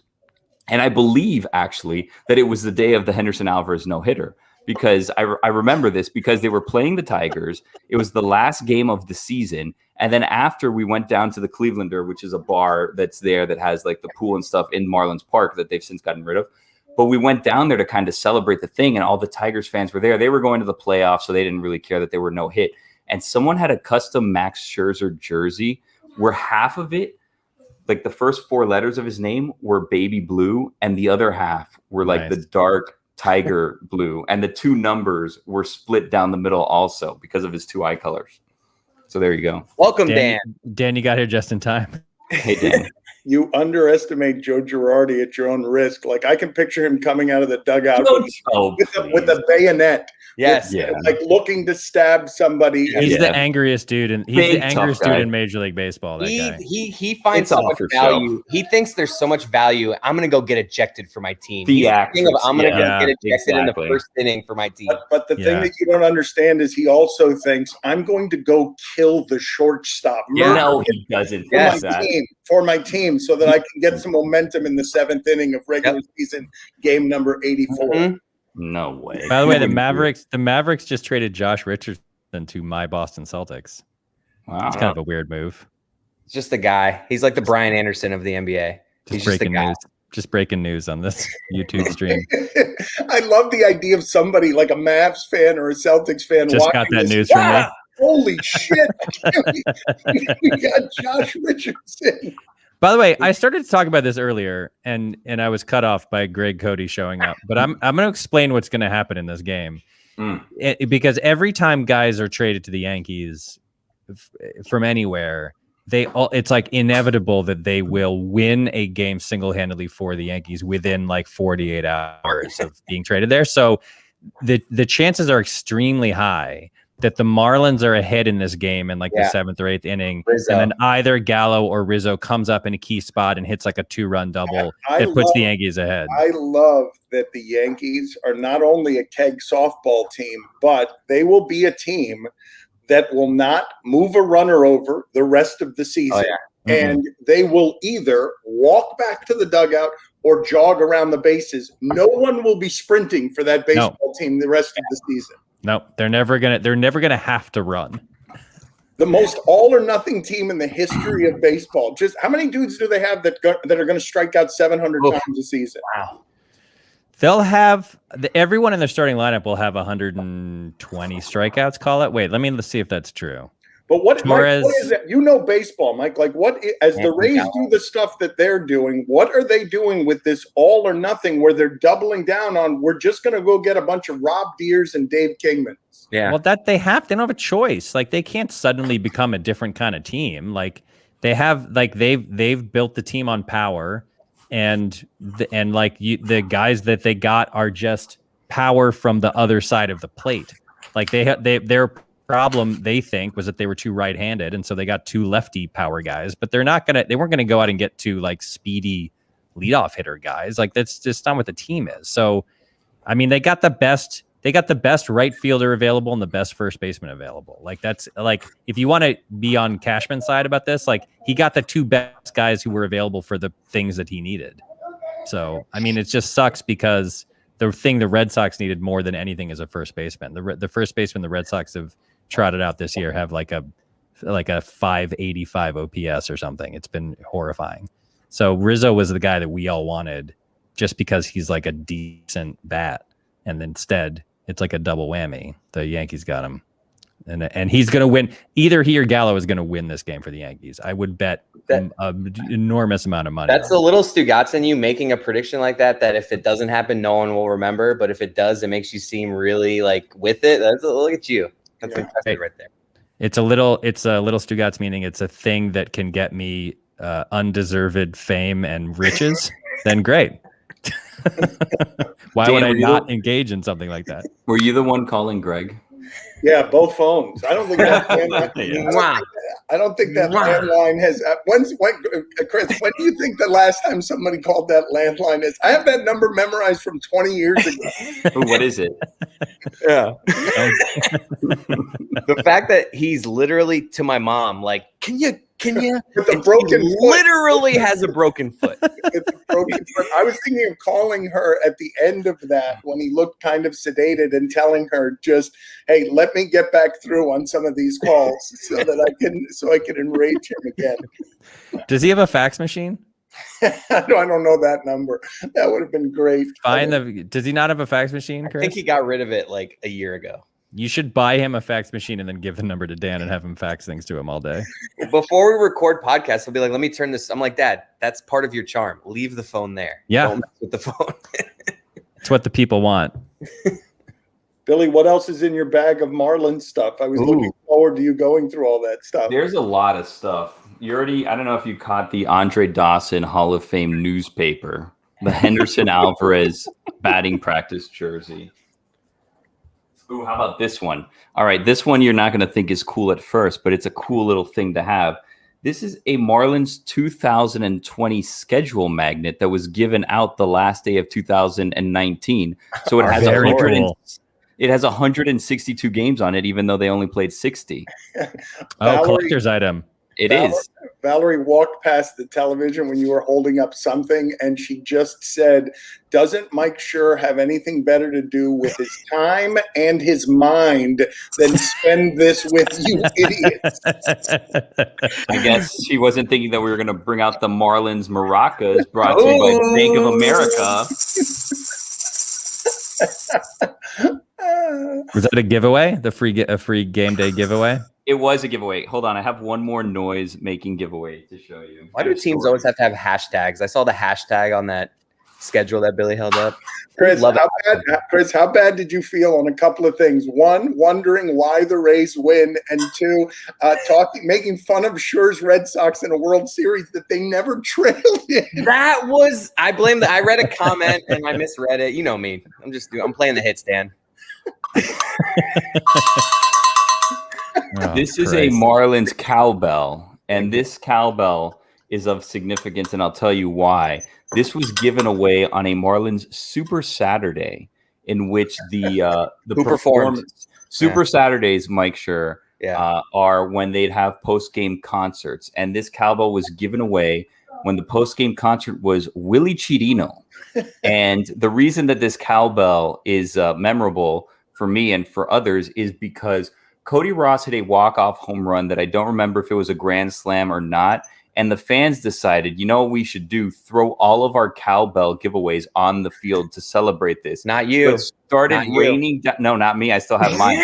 So it started raining down cowbells. Sure. Now, they didn't, I guess, think that this would happen, that people would be throwing their cowbells on the field. And this is obviously a good metal cowbell. So they then banned cowbells for the rest of the season. So the cowbells that they gave away for fans to make noise within the stands were no longer allowed into the stadium after that game. There's a famous Yankee Stadium giveaway from I think the late 70s or early 80s where they had Bat Day and they gave away replica bats. And at the time it was New York City was like the most dangerous place in the world. And there were just hundreds of fights where people were just beating the crap out of each other with bats. Mike, was More Cowbell? Were you at Saturday Night Live with that? Was that a McKay skit that they did for? That was a Farrell. I think McKay maybe wrote it with him, but it was. So there's an amazing story behind that sketch. You want to hear it? Of course. Please tell us what's happening in the fourth inning. What's your favorite ballpark snack? Let's go back to that. Well, that is what's on tap for this. Randy Arozarena just homered, and it's 6-2 Rays. Ooh, so he's on my team. How good is that dude? How good is that dude? It's the best. So Will Ferrell is doing, and I might get some of these details wrong. I apologize. Will Ferrell's gonna do a guest spot, like a 1-day cameo in a movie for a friend. I can't remember what the movie was. So they say thank you. They're calling him on the phone to make arrangements. Thank you so much for doing this. Is there anything that you want? During the day, is there any kind of special snack or whatever? And he was like, no, just, some water and whatever, whatever nuts you have. And of course, every CD that Blue Oyster Cult ever made, he says as a joke. So he shows up to the movie set and they bring him into the trailer and they're like, okay, here you go. Here's the refrigerator, bathrooms over here. Here's the water. And we think you'll be happy with this. And they hand him a stack of Blue Oyster Cult CDs like this high. And he's like, what? And then he's like, oh, right. I'm sorry. That was a joke. I was kidding. And they're like, oh, well, we got you all these Blue Oyster Cult CDs. So he sits in the trailer for hours waiting for him to call. And he listens to, Don't Fear the Reaper. And he's reading the liner notes, and he just sees there's in that sketch, there's the thing where Walken's character is legendary producer Bruce Dickinson or whatever. That was a liner note that he read, legendary producer Bruce Dickinson or whatever. So he gets the idea for the sketch.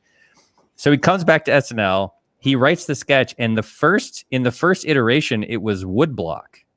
It was it needs more woodblock because he thought it was a woodblock. In his memory, it was a woodblock. Right. So he does the sketch, and at SNL on Wednesdays, there's a big read through where the cast sits and Lauren sit around a huge table, and then everybody else is on the fringes of the room. And he gets up and plays the woodblock, and it kills because everything that he does kills. Everybody laughs at everything he does, but it didn't get chosen. And it was oh, we'll toss that on the pile of sketches that people write that are super funny that don't make the show for whatever reason. The host didn't like it, or Lauren didn't like it, or whatever. And then 6 months later, he brings it back and he's changed it to cowbell. And I don't know why, but it made it 100 times funnier. And he had a cowbell instead of a woodblock, and he did it in the room, and it destroyed even more than it had before. And they're like, well, this has got to go in the show. And then in the dress rehearsal, it hit this crazy new level where when he was dancing around with the beard and the 70s clothes and whatever, and his shirt started riding up over his belly, people were like, it was like, it just was like, it was once every 3 shows or 4 shows, or maybe even less, once every 8 shows, like some sketch just like hits. And it's like, it's not just like, oh, this is working, this gets laughs. It was like, it's like, oh, this is like a phenomenon. Like this is viral before viral. Yeah, right? exactly. That, and you just know it. It's like, this is going to be one of those things that people talk about. So the costumers went up to him after dress rehearsal, in my memory, again, could be wrong, and we're like, we'll get you a bigger shirt. Sorry about that. And he was like, no, you won't. You absolutely will not. You'll get me, if you have one, a smaller shirt. And then, you know, and then they went on the air, and the rest is history. But Chris, Billy, do you guys know the skit he's talking about? Cowbell? The More Cowbell? Yeah. No, I don't. everybody knows Cowbell. Come on. You say that, but it's very possible. I got It a is 20 years ago or whatever. Yeah. It was like there were like, I can count on 2 hands the number of times that the feeling in the room was like that feeling. It was usually Will was involved, but it was like it was just this kind of magical thing where you were like, right, there was, the internet didn't really exist, but it was like, yeah, this is something that like matters and people are going to talk about in 10 years. Did you ever get that feeling and then you were wrong? Ooh, yeah. Yeah, a couple times. Well, It's like, can you guys feel it? This is a good one. wrong in like there's a couple different ways of being wrong, though. You feel that way sometimes in the room. You feel that way very often in the room during the read through, and then like it goes to dress or air and just bombs. Like that happened pretty frequently. But there are some sketches that in my mind are very famous sketches for how hard everyone was laughing that no one's ever heard of. There's a show called Riding My Donkey. There was a sketch called Riding My Donkey, which I guarantee you've never seen. And it was a sketch that this guy Andy Steele wrote that was a political talk show, but all of the pundits were on actual donkeys that were tethered to a pole. And so they were trying to have political discussions about like what was going on in the world, the Iraq War or whatever it was, but they were sitting on donkeys. And it had a really catchy theme song, and it was like it was so funny. And then on air, the donkeys like kind of went crazy, and one of the donkeys bit Tim Meadows on the leg, and he like screamed and fell off the donkey. And it was just this crazy piece of chaos that was so funny and so weird. And I was like, oh man, this is gonna be like, this is a legendary sketch. And then no one ever talked about it again. So who knows why that happens? I guess because it didn't have like "Don't Fear the Reaper" as a soundtrack. Glaber just hit into a 5-4-3 double play. Top of the 5th, 2 outs. For those, yeah, or at home. Oh God! I think Billy, if you just go into your what happened? Sorry. Oh no, morning. It looked like Gallo had gone deep for the first time. Oh, he had to shave his little 5 o'clock shadow, didn't he? Yeah. That's the stupidest thing. The fact that the Yankees still do that. Amazing that they still do that. Oh God, it's so annoying. Speaking of Joe Girardi, tough guy, I think he tried to implement that when he was down here. The Marlins, I think, twice have had the no facial hair rule, and obviously that's gone by the wayside. So dumb. Yeah. The other thing is like George Steinbrenner was a criminal. He was banned for life from baseball, and then was like foolishly reinstated. But like, wouldn't you think that any of the rules that a guy instituted who was then banned for life from baseball should be forgotten about? Like, shouldn't we like move on from his rules and institute new ones?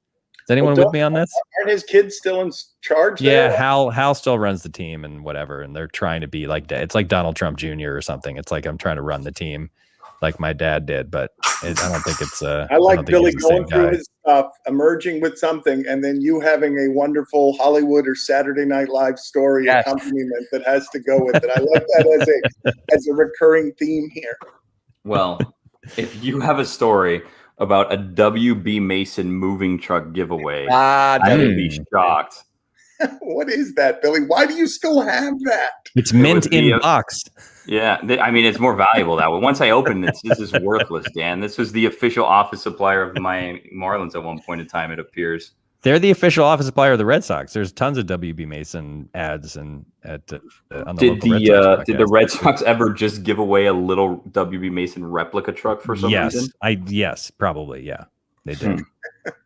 Do you go, like, if you were to go to a game and get one of these giveaways, would you just leave it behind or just throw it in the trash? What would you do? I have a kid now, so the kid loves the stuff. Like, we went to Walker Buehler bobblehead night at Dodger Stadium, and talking my language. He went. So my dad was in town. It was the first time I've seen him since the pandemic, and I took my dad, who had never been to Dodger Stadium, and my son's friend to the game, and we all got Walker Buehler bobbleheads. And my son just like I was not going to take one. Then he was like, no, you got to take one so that I have extras so I can give them away.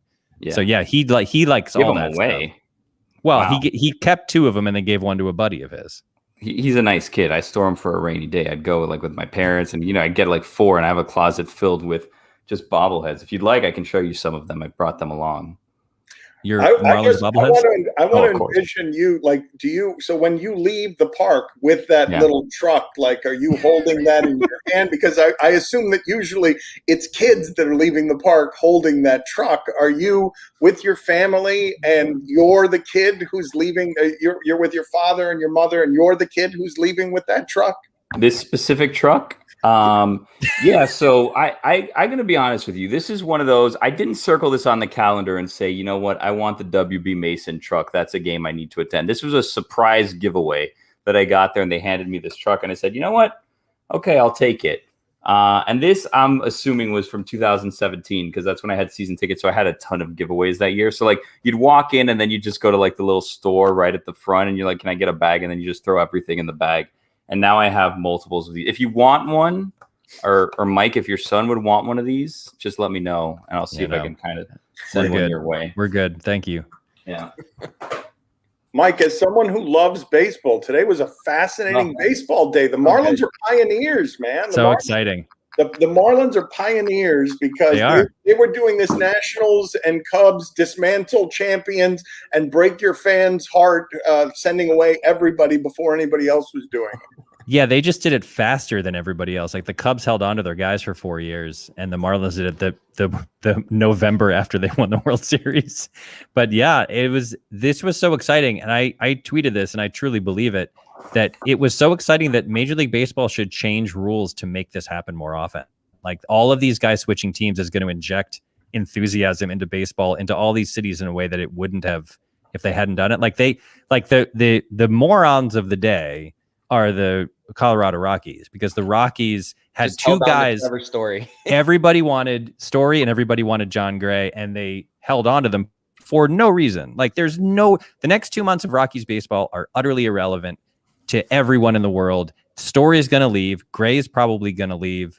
And the idea that they wouldn't do what everyone else did, which is find a team willing to give up 2 good prospects for Trevor Story, is bananas. Don't you have to set a price though? Like, because if you don't set a price, then set the price, try to get it, and if you don't settle for something, he's going to leave. Like, did the Rockies not see what was happening today coming? Like, because today is not like a day we've ever seen in baseball before. It's not. Were they unaware that these other teams were just going that the Cubs? Like, I got to think Cubs fans today, even if they thought some guys were going to get traded, they couldn't have thought everybody was going to get traded. I probably didn't think everybody was going to get traded, but the writing was on the wall. Some of these deals started 2 days ago, right? Some of the rumors, Scherzer going to the Padres, and then the Dodgers sweeping in and taking him and Turner, and like all these. They had time to move Trevor Story, and they've been shopping Trevor Story for a week at least. So the fact that they didn't do anything is so crazy and so wrongheaded that I don't understand it. And their explanation for it was the stupidest thing, which was that they're going to make him a qualifying offer and then take a compensatory draft pick. And they think that it's better to have the compensatory draft pick than to trade him, which doesn't make any sense. That's literally like saying we would rather have a lottery ticket than 2 or 3 other lottery tickets where some of the numbers have already been revealed as matching the winning lottery number. Like, it doesn't, that is a, the couldn't person it be a who first said round that pick though? Couldn't it be a first round pick? Yeah, but a lot of the guys who were out there were first round picks, and you can analyze them in the minors. They're in A ball or double A or whatever. Like, that's what I'm saying. Like, yeah, you're going to get a first round pick. So what? Like, there are guys who are first round picks who have been playing, who are 19, 20, 21 and are playing in the minors right now that you can evaluate. So the idea that a compensatory pick is worth more than something they could have gotten in a trade is crazy. That's That's like a fireable offense to me. Yeah. That guy said that. Who the hell is Brian Miller? Because he's on second base for the Marlins. Billy, who's the Marlins outfield? Who are those guys? I knew their infield barely. Magnus Sierra is one of the guys they got in the Cardinals deal. He's been an outfielder around. He's been like our fifth outfielder for a couple of years. Do you guys know all three of the Marlins outfielders today? Brian Miller. We've just covered him. That I don't know. Brian De La Cruz. Brian De La Cruz is one of the guys that they got in the Starlin Mart trade, I think, right? Where did you get him from? I have this on my notes. Oh no, that's the guy we got. That's the guy we got for Yimi Garcia from the Astros. Wow, how do I feel about him? Can we just? Yeah, I did. I just went through my notes. I'd like to as a show. Let's go through. Can we go through all your notes? I want to go through all your notes. Well, no, Dan. We still have 4 innings to go. I need to save some of the good stuff. I do have a list of don't tell stories because I've told them too many times. So I will not tell those. They're on the don't tell list. And that was because my wife said don't tell the Ken Griffey 600th home run story again. So I will not tell that. Yeah. And I also Red Sox are hanging tough. It's 6-3. They're fighting back. What inning? I don't know, 4th, 5th. Is the game at the Trop? Yeah, it's at the Trop. Ooh. Well, I'll ask you if you've been to the Trop, but that's in the 6th inning. So don't tell me that. Dan, what's the last time you went to a Marlins game? I went with my parents to see Jose Fernandez pitch, and it was ending a boycott of my parents had been boycotting the Marlins. I don't know whether that was before or after I went one night and asked Andre Dawson and Tony Perez, Hall of Fame, whether they pee in the shower or not. That might have been after that. I'm pretty sure Andre Dawson said he did pee in the shower, and I'm pretty sure Tony Perez was offended in 2 languages that I asked him that question. I'm pretty sure. I remember they were split. I didn't remember which one. I remember they were split. Yeah. Didn't Pablo and Mina and I had a big Twitter back and forth about this a while ago? Because that was a thing. Yeah. It was a thing for a few days. Did you guys start? You must have started it. We may have. That's what we do. What was it? Were you a peer in the shower, Mike? Wow. Yeah, Pablo was pro, Mina was anti, and I was pro. And a part of the reason I was pro is because I read once, I had a book about like 50 things you can do to save the planet or whatever when I was a kid. And one of them was pee in the shower because you don't waste the money or the water from flushing the toilet. And so I was like, oh, that's smart. Like and I guess in theory, you just have to pee without taking extra time, right? Because if you like stop soaping up and then pee, you're just wasting the same amount of water that you would if you flushed. It's true. But I do it. I believe Bomani was hugely offended by anyone peeing in the shower, and I believe that was the birthplace of Who the Hell is Tony, where Tony was on the air arguing on behalf of shower peers. Poor Tony. What a mismatch that was. And not that Tony can't, anyone would be a mismatch against Bomani, but we just threw Tony into the wolves there. Bomani was anti? Yeah. Just in general, thinks it's really foul, disrespectful, who raised you type of deeply offended by it. Yeah. Yeah. The Marlins just blew a scoring chance. Yeah. It's a thing they do. I'm going to leave now so that you can bring in other surprise guests, but I'll check in with you guys a little bit later. Okay. You better hurry, man. This game's flying by. We're in the top of the 6th already. Here's a Mike Lowell Russian nesting doll, Dan, if you'd like to see this. Shaped like the actual Mike Lowell. What's inside? Good question. Wow. Let's take this one off. Here he is in his Marlins jersey. Oh, Dan's gone. I thought maybe the Lowell thing would have hooked him in for another minute. No, you got to walk off when you make a joke like that. You got to get out of it. You got to get out of the zoo. That was really Here he is at FIU, my college. Wait, hold on. I can't see this. In high school. I didn't get to ask Dan about his favorite ballpark snacks. Just smaller Mike Lowell's inside of a bigger Mike Lowell. You don't need to see it. Don't worry. Mike Lowell, a huge part of that Red Sox World Championship team. MVP, World Series MVP. Came back from like a broken wrist. Well, he had something where he was injured, and then he in 2003 he broke his wrist towards in like the last month of the season. Pinch hit. Didn't he have a big pinch hit double home or something? Run? He hit a home run in Wrigley in the NLCS. He broke his wrist. He got hit by a pitch, broke his wrist. Oh, that was with the Marlins. Yeah, with the Marlins. That's when they started like the whole Miguel Cabrera third base situation, I think, right? Like that resolved some of that issue. And then when he came back, then they started putting him in the outfield. Yeah. Speaking of which, and he was like a throw-in, I think, in that Red Sox trade for Josh Beckett. He was a salary dump. Yeah. That they and then he became like their, he played. Who did they trade? I'm looking this up right now. Mike Lowell, Red Sox trade. Who did the Red Sox trade for Beckett? It was a package of guys. I remember being scared about. Oh, it was it's Hanley, right? Yeah, Hanley was the main one. But there were a bunch of other dudes. I wonder if they ever paid off. So here's Josh Beckett on the cover of TV Guide from 2004. Marlins. That's right. Anibal Sanchez. Hanley, Anibal Sanchez, and Jesus Delgado. Yeah. So Beckett and Moda and Lowell for Hanley, Anibal. I feel like that's one of those trades that worked out for both teams, right? Yeah.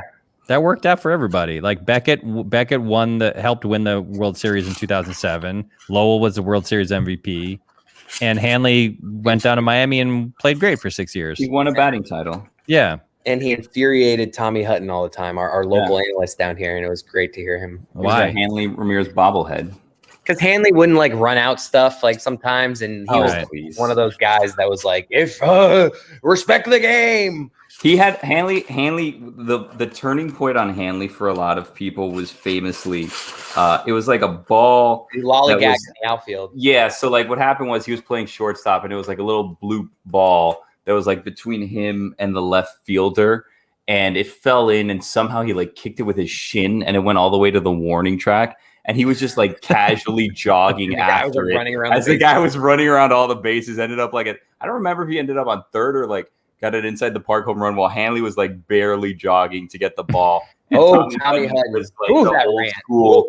He was the old school like color guy on the broadcast, and he was just like losing it, screaming at him. Like he sounded like he was gonna have an aneurysm. How mad he was at Hanley that day was insane. Well, Hanley eventually wound up on the Red Sox and was kind of infuriating on the Red Sox too. Like they gave him $100 million long after he was worth that money, and he was like, "Well, that's when that's after he went to LA and was pretend Manny Ramirez after Manny would, and he wanted to be like mini Manny Ramirez over there." He was a good hitter, man. Dude, so good. Hanley, like the opposite. Yeah. He was in like that Miguel Cabrera. He's like the opposite of Stan, where like that was just a pure use. He's just reacting, like no guessing there.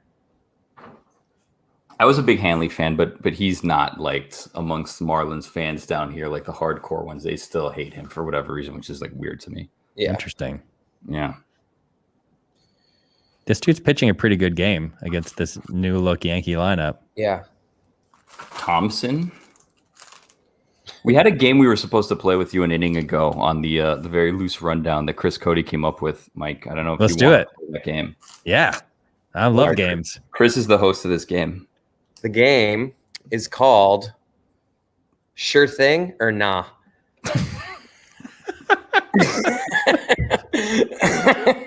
Because of your name. It's catchy. Yeah, no, I get it. I do get it. There's Rizzo winning the game for the Yankees. Oh no! Look, I wish I were wrong. I wish I were wrong about this. It's only the sixth. You do not wish that you were wrong. How many people say something and then say, "I wish I were wrong"? I'm so sorry, guys. I wish I were wrong. It's only the 6th. It's still early. Man, took the wind out of Sure Thing or Nah, but it's still a cool home run. Can you at least acknowledge that I literally predicted that one of them was going to hit a home run in this game? You kind of painted it as like a game winning. I know this is early. It could end up being the game winning. They're going to win by 1 run. Okay. Whatever the final score is. You did. This is.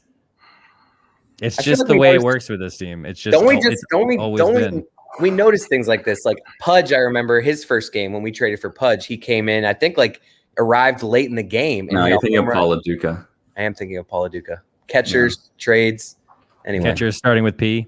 Yeah. Yeah. Anyway, Sure Thing or Nah. Here we go. All right. First question. Baseball should outlaw shifts. Sure Thing or Nah?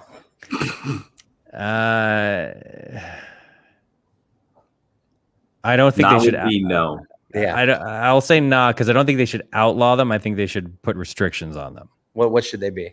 It should be like it should be either or both of all the infielders have to start on the dirt would be one version, and the other thing is 2 guys on each side of second base is my idea. Okay. So like you can play right up the middle. You can play your second baseman or shortstop right up the middle, but he has to be to the position side of second base. Okay. So I'll say nah because I don't think they should be outlawed. Okay. Billy, do you have thoughts on that, or is this he's just playing this game? It's not Gil or not. It's sure thing or not. All right, moving on.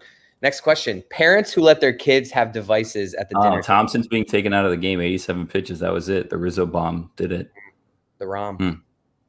See, we're playing ping pong here with baseball topics and random life topics. Parents who let their kids have devices at the dinner table. Like tablets. I say nah. I'm not a purist. I'm not like a super strict parent when it comes to this. Like my son is obsessed with TikTok and like MLB. He's on MLB. He's texting me about both of these games right now as we're watching them. So and it's because he's watching them on the MLB app. So I'm not like a super screen averse parent, but I think the dinner table is like, you got to draw a line somewhere. Like you need like 20 minutes a day where your kids are thinking about something other than YouTube. I have a question. By the way, someone's telling me that Bill Miller won a batting title, not Mike Lowe. I was talking about Hanley Ramirez. But here's my question for you. So you live primarily out in LA, right? So yes. Are you raising your son to be a Red Sox fan like you, or a Dodger fan because that's like his hometown? So I was desperate for him to be a Red Sox fan when he was 5 and he was first getting into baseball, or 6. And my wife was like, why don't you take him to a game? Because he was getting into baseball. And I was like, I can't, because he's got to go to Fenway. His first game has to be at Fenway. My first game was at Fenway. I remember it to this day. I remember walking out of the tunnel. I remember seeing the monster. And I was like, this is like a baby duck imprinting on a parent. Like you got to imprint your kid on the stadium, because then the kid will become a fan of that team. Right. So I was like, he's got to go to Fenway. And she was like, there's a baseball stadium 5 miles from our house. And Fenway Park is 3,000 miles from our house, and he's desperate to go to a game. Like, you're just being cruel. And I was like, all right, fine. So I took him to a Dodger game, and like I watched him like go through the same set of emotions that I went through. And like he was like just a Dodger fan. He got a jersey, and there was a giveaway, and it was a bobblehead and whatever. And WB Mason truck, maybe. Probably a miniature yellow WB Mason moving truck. So he became a Dodger fan. And then I was like, you know what? I make my peace with this. Like, it's his hometown team. I can get behind the Dodgers. Dodgers also hate Yankees. You know, Jackie Robinson, like they integrated baseball. There's some shameful stuff about like the way they plowed Chavez Ravine and kicked everybody out and bulldozed their houses when they built the stadium. But whatever, every team has shady stuff. We won't go over this the first game exactly. Yeah. So like, but like in general, I was like, I can get on board with this. So he became a Dodger fan, and I just kept being a Red Sox fan. And so he kind of was also a Red Sox fan because I was always watching them. Then in 2018, when the Red Sox went on the crazy run and then beat the Dodgers in the World Series, that year he kind of flipped. And now I would say he's a Red Sox fan first and a Dodger fan second. So he roots for both teams and is like really into both teams and cares about both teams. But I think he's now more a Red Sox fan than a Dodger fan. So it all worked out. It's like a lesson in parenting, because I didn't force it. Like I didn't like hold him down and throttle him and force him to drink Red Sox Kool-Aid, and it all worked out. He became a Red Sox fan. Bit of a front runner, your son. It sounds like, the Red Sox win. Surprised that he's not walking around as a Dodger fan now after they won last year. This is the craziest thing about him, and it brings me nothing but rage. Is like my whole childhood was suffering. Like I was like miserable. 86 broke me. I was literally born like 3 days after the Red Sox lost the 75 World Series to the Reds in sad fashion. And my whole childhood was pain and suffering, and he's had nothing but success. Right. Usually this is something you strive for with your children. Not at all. You think you want to build character with your kids and with your fandom. You want to suffer so that when you win, it means that much more. Yes. If you're winning all the time, it's not that fun. So he was born in 2008. So when he was born, the Red Sox were reigning world champions for the second time, which is crazy. The Patriots since he's been born, Patriots have won like 4 Super Bowls. He's seen one of them live. He's seen the Red Sox have won 2 more World Series. Like the Celtics won a world championship the year after he was born. Like he's known nothing but happiness and joy, and that he's gonna sucks. be a Like, monster. yeah, like he needs Your to. kid's gonna be a total monster. Yes, I agree with you. I want suffering. I want him to have to live through what I live through, which is pain and agony and misery and suffering. Yeah. I took him to a Dodgers playoff game in 2016, maybe, when they played the Cubs, which is like first playoff game. And it was like the last game the Cubs were up. Oh, no, it was the Mets. It was the year the Mets went to the series or went to the NLCS.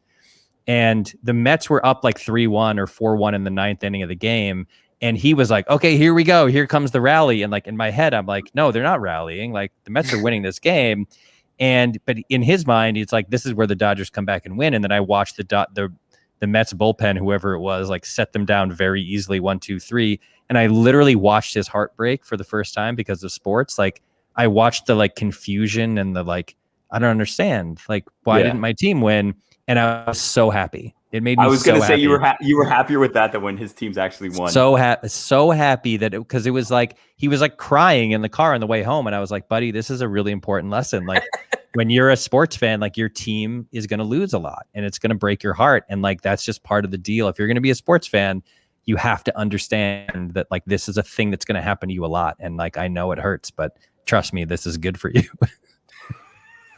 Can't believe Ross Detweiler's still playing. Sorry. It's just an amazing thing. All right, moving on. Yeah.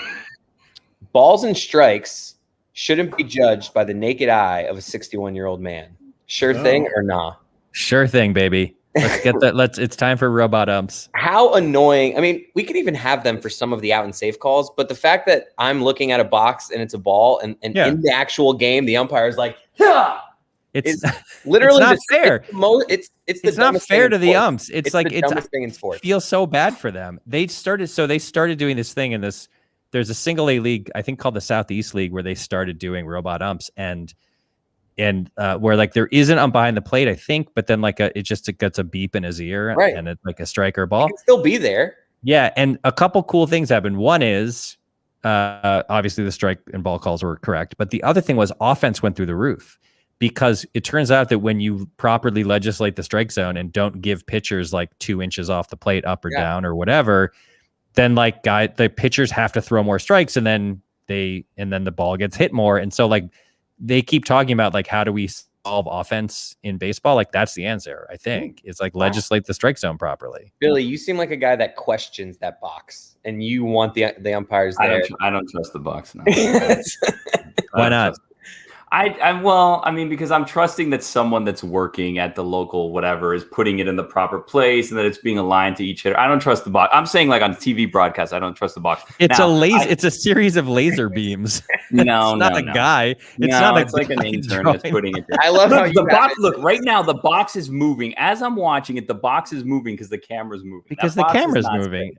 Yeah, exactly. That's what I'm saying. If the camera's slightly off, that is the pretty box wild that I've off. never seen the box move, and I just saw the box move. Thank you. That's what I'm saying. Well, I don't know what I'm saying, but that's my point. I'm actually coming around on the robot umpires though. Before I was against it, but I've like umpires. The Marlins have lost so many replays this season where it's so clearly the opposite call, and the umpires in New York or whoever just don't want to change the call out of pride or whatever, and it's just so absurd. I'd be down with robot umpires, especially calling balls and strikes, if it's an actual robot behind home plate.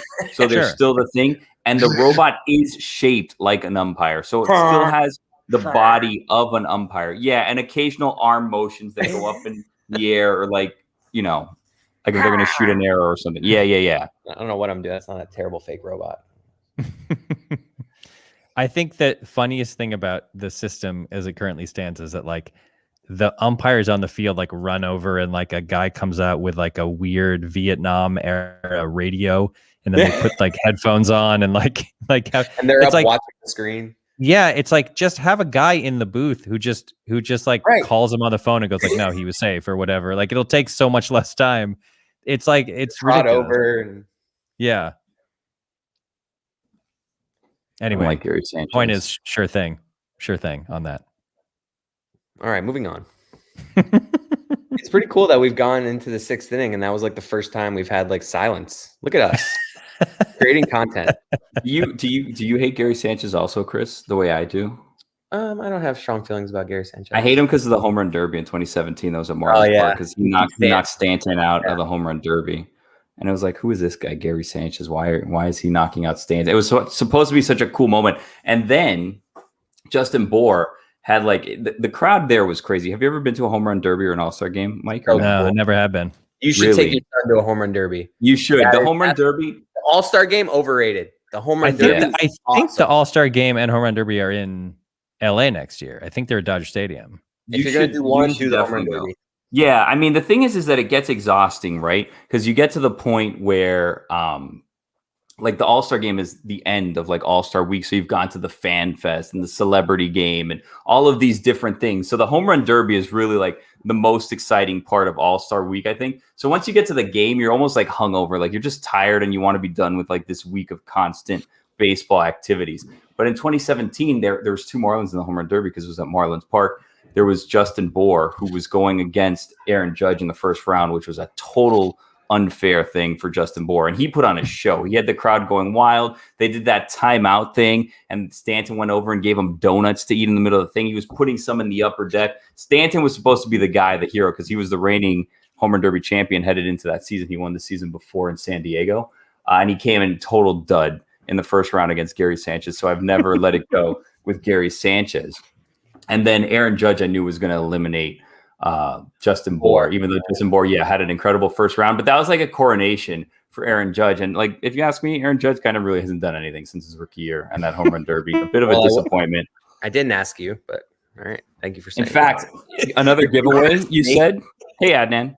Hi, Billy. Hi, Chris. Hi, Mike. Yes. Hi, Adnan. How are you? I'm great. Good to be with you guys. I forgot to wear a hat. I didn't realize everyone's wearing a hat. Go ahead, Billy. What's your big giveaway here?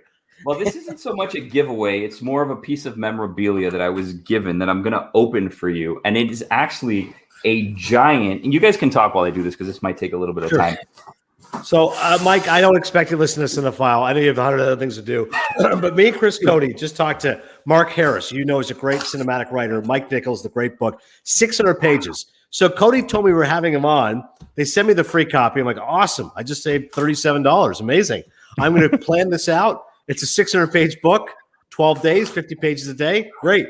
And then Cote texts the night before and goes, hey, we're good for Mark Harris tomorrow. I'm like, what? At least it was next Tuesday. I'm 50 pages a day. I am steadily pounding through this thing. I'm like, okay, who's afraid of Virginia Woolf? Yep, The Graduate, Carnal Knowledge. I'm making notes. Sure. He's like, the whole thing. Like, yeah, exactly. Elaine May's got 75 pages. Don't really care about it, but I'm just flying through. Okay, yeah, great. That's a good stand-up. You've already done it now? You did it on Tuesday? Yeah. So we had it on Tuesday. So check it out. I stayed up till 1:30 in the morning, Mike, just pounding through this book. I got to 5:10, and the book is 600 pages. So I don't think Mark That's pretty good. Pretty good. But some of these stories are unbelievable. So I'm going to read a few stories while everyone's enjoying the baseball game. Because, again, he's got Pacino's story. Go ahead, Billy. I think you're about to unveil something. Well, no. So I just realized that I'm opening the it's an Aaron Judge 2017 Home Run Derby Championship bobblehead that I was given as a gift, and I never realized that I hadn't opened it. And the reason that I like it, and I'm not going to put it together because it has too many screws and stuff, but here he is, right, with his All-Star Game jersey, his home run derby jersey on. But the base is one of the most incredible things, and it's why I love this bobblehead. It's the Marlins Park home run sculpture that doesn't exist anymore. And it has a little fish at the top, and then it has outside, isn't it? Well, yeah, it's outside, and then it has the home run derby trophy there. So that's pretty cool. That's a very unique.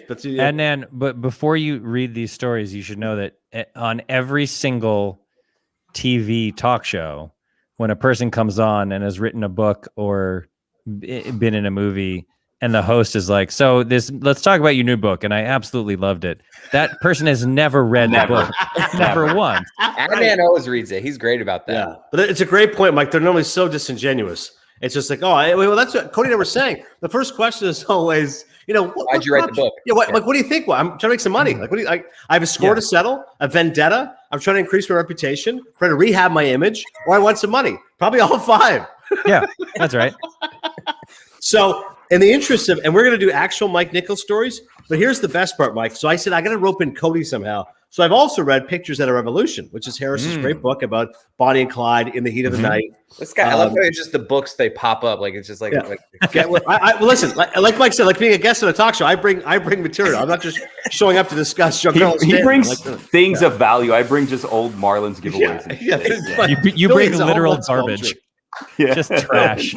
WB Mason trucks. What are you talking about? I said, there's no way Cody's going to care about, because I adore Gary Shanley. The way Nichols treated him, what planet are you from? Like, it's a great story, but there's no way Cody cares. The fact he fired De Niro from a Neil Simon movie, Bogart slept here, and the movie fell apart. Cody doesn't care. This is what Cody cares about. So at the end of the interview, Mark Harris, good guy. Like, I think we're going through the book. He definitely can tell. I read the book. I'm flying through this thing. I'm like, all right, tell me about Richard Burton. Let's go. But I said, here's the fun stuff, Dr. Doolittle, which, by the way, Cody and Ferris did not know there was an original Dr. Doolittle. I thought we were talking about Eddie Murphy. Yeah.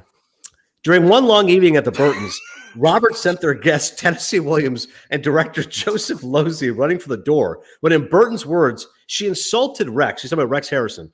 Rex sexually, morally, physically, lay on the floor in the bar and bark like a dog, started to masturbate her basset hound. Oh, Jesus Christ. What's happening? No. There's also another one. This is the book, and I'm like, how do I, because to Mike's point, he has to know I read the book. Well, okay, listen, I highlighted this part, so I read it. There's also in material about a giraffe. There's also, there's stuff.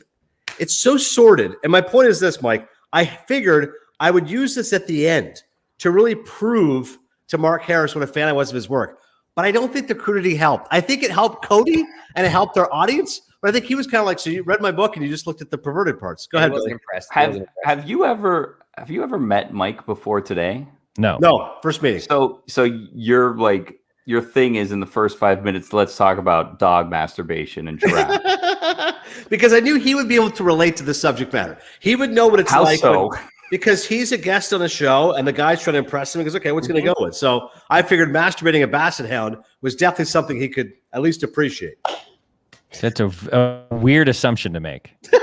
Was he right or wrong? I'm gonna say he was wrong. Oh, Mike, do you have any questions though about Mike Nichols? Because now that I've read this book, I've powered through this thing. So on any topic, you can ask me. Does he have any cool stories about dog sex? Hang on, I have one more now. I got another good one. Billy, you'll like this one. They showed up disheveled and disoriented in tribute to George Cukor one night. Harrison with his toupee stuffed in his jacket pocket. William Wilder, Billy Wilder, Jimmy Stewart, and their wives at a party singing obscene lyrics about his penis to the tune of "I've grown accustomed to her face," while Roberts, who was not wearing underwear, did handstands.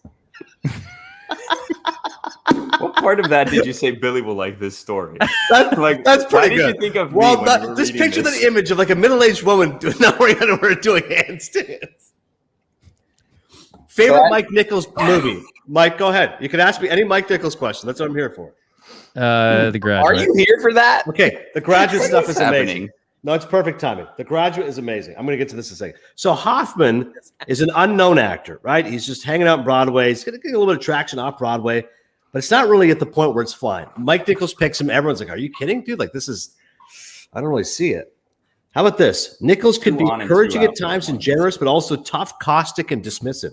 Go clean the inside of your nose. The inside of your nose, Nichols would tell Hoffman. Oh, I'm sick of that shirt off. We're going to have him dressed once in a while. It's not like he's Bardot. When he didn't like Hoffman's approach, his wit hardened into ice. What were you doing? Dustin Hoffman responded, well, I made a choice. I see, said Nichols. Well, the next time you get a thought, do the opposite. And here's the big one. I want to know if Levitard's ever done this to anybody. Maybe Mike's been on a set where he's seen this. At times, Nichols' behavior verged on sadistic. He insisted on shooting 15 takes of a scene in which Elaine slaps Benjamin and the slaps weren't faked. The next day, blood poured out of Hoffman's ear. He had torn his eardrum. Bam! Do you just talk about Mike Nichols to everybody? Apparently. Listen, we're trying to promote the podcast. You think I want to hang out with you guys on a Friday night? I said, if I'm going to do this, I'll promote my podcast, and I just talked to Mike Nichols. Why else am I here? What do you think? I'm just, all right, let's discuss the Marlins. Like, what? What am I doing right now? I mean, that's deadline but like day, yeah. discussing the Marlins is ostensibly the actual reason we are here. So it's not crazy for us to say like, hey, do you want to discuss the Marlins? No, but that's why I'm here for a cameo. It's like Monty Python now for something completely different. Who was expecting a Mike Nichols conversation? Nobody. And you That's did what definitely was you not. picked the good stories. If you were I going think to you just go, You just conflated two Monty Python sketches. And now for something completely different, and no one expects the Spanish Inquisition became one thing. That's what just happened, right? Adnan, this is your birthday weekend. Have you digested any of like the trades that have taken place? Yeah, or Billy, what's going on? Billy, Cody knew it was my birthday. We recorded Tuesday, specifically asked for Stugotz because I know it's his birthday, July 29th. And then Cody texted me Wednesday and goes, "Hey, can you hop on tomorrow?" And I'm like, "It's my birthday." Like, what? Yeah. You think I don't have Today, plans? Like, literally what- today No, is no, your no, actual no, no, birthday? of course not. Jeez, you think I'm that pathetic? It was yesterday, and Cody had texted me, and I go, "I'm not going to come on. Like, I want to meet Mike Schur, and I love Billy, but I'm not going to come on my birthday." And he goes, "Okay, it's Friday." And I go, Yeah. "All right, it's still All kind of right, my changed birthday it just weekend, for but you. We but changed just to promote Mike Nichols, I'll do it instead of foul in the background. I'll do it for that. For the Basset Hound story, I'm in." Who is winning in the cinephile cinephobe battle that's going on within the That's company? Right now, excellent Cinephile. question. In Right the now, Cineverse. Cinephile. Wait, Cody, are you sure? I don't even know if that's accurate. Well, No. Cinephobe's not with us yet, so Oh, technically. Ooh. get through. No. No. Oh, that was about the game, Adnan, not about. No, the that's fine. You podcast. guys do the Yeah. play-by-play for me. So wait, no, I'm fixated on this. Our numbers are beating Cinephobe. That's correct. I don't know what their Probably numbers are. not. They're not technically with LAF yet. So Oh. in the battle of LAF movie podcast, Cinephile is winning. I'm surprised that 25 is available for the Yankees. They've retired so many numbers. Yeah. Good point. It's a good point, actually, by Billy. I was watching a bit of the game to prep for this, and I was amused by Michael Kay discussing the whole number situation. Joey Gallo, of course, admired was he? Jeter. Yeah, Joey Gallo What was he admired saying? Jeter, wanted to wear number 2. Of course, that's not available. So he went with number 13, which is what he used to wear the Rangers because he Dumb also was question a by him. big He actually A-Rod fan. thought he could get to. Yeah, He wait. sent an email. He's no, like, no, "Hey, no, can I no, wear no, no, two?" no. He loved Jeter as a kid, so 2 is his favorite. But Yeah. he wore 13 because he also loved A-Rod. So 13's available. Clearly, A-Rod's not getting that number retired, so he's A-Rod okay. He got his second Invited choice. guest for today, but he hasn't joined yet. That, Yeah, I that, saw that, by the way. That's part of what I hate about the Yankees is like because these guys go through this every time. Is like they show up in every number. It's like being on the Lakers or the Celtics. It's like every number is retired, so they all end up as like 73 or something. Yeah, brutal. And it's like, come on, I think like some of Rizzo's these guys, like they 48. should unretire some of these numbers. Like nobody cares what Tony Lazzari's number was. Like Oh, unretire it. jeez, Tony Lazzari. 1, 2, 3, 4, 5, 6, 7, 8, 8, 9, 10, 15, 16, 20, 23, 32, 37, 42, 44, Wait, like 46, 11, 49, 11 51. 12, 13, 11, 12, Still available. 14. Those are I still love available? the idea of unretiring numbers. Like, Yeah, you know really. what? No more. Yeah.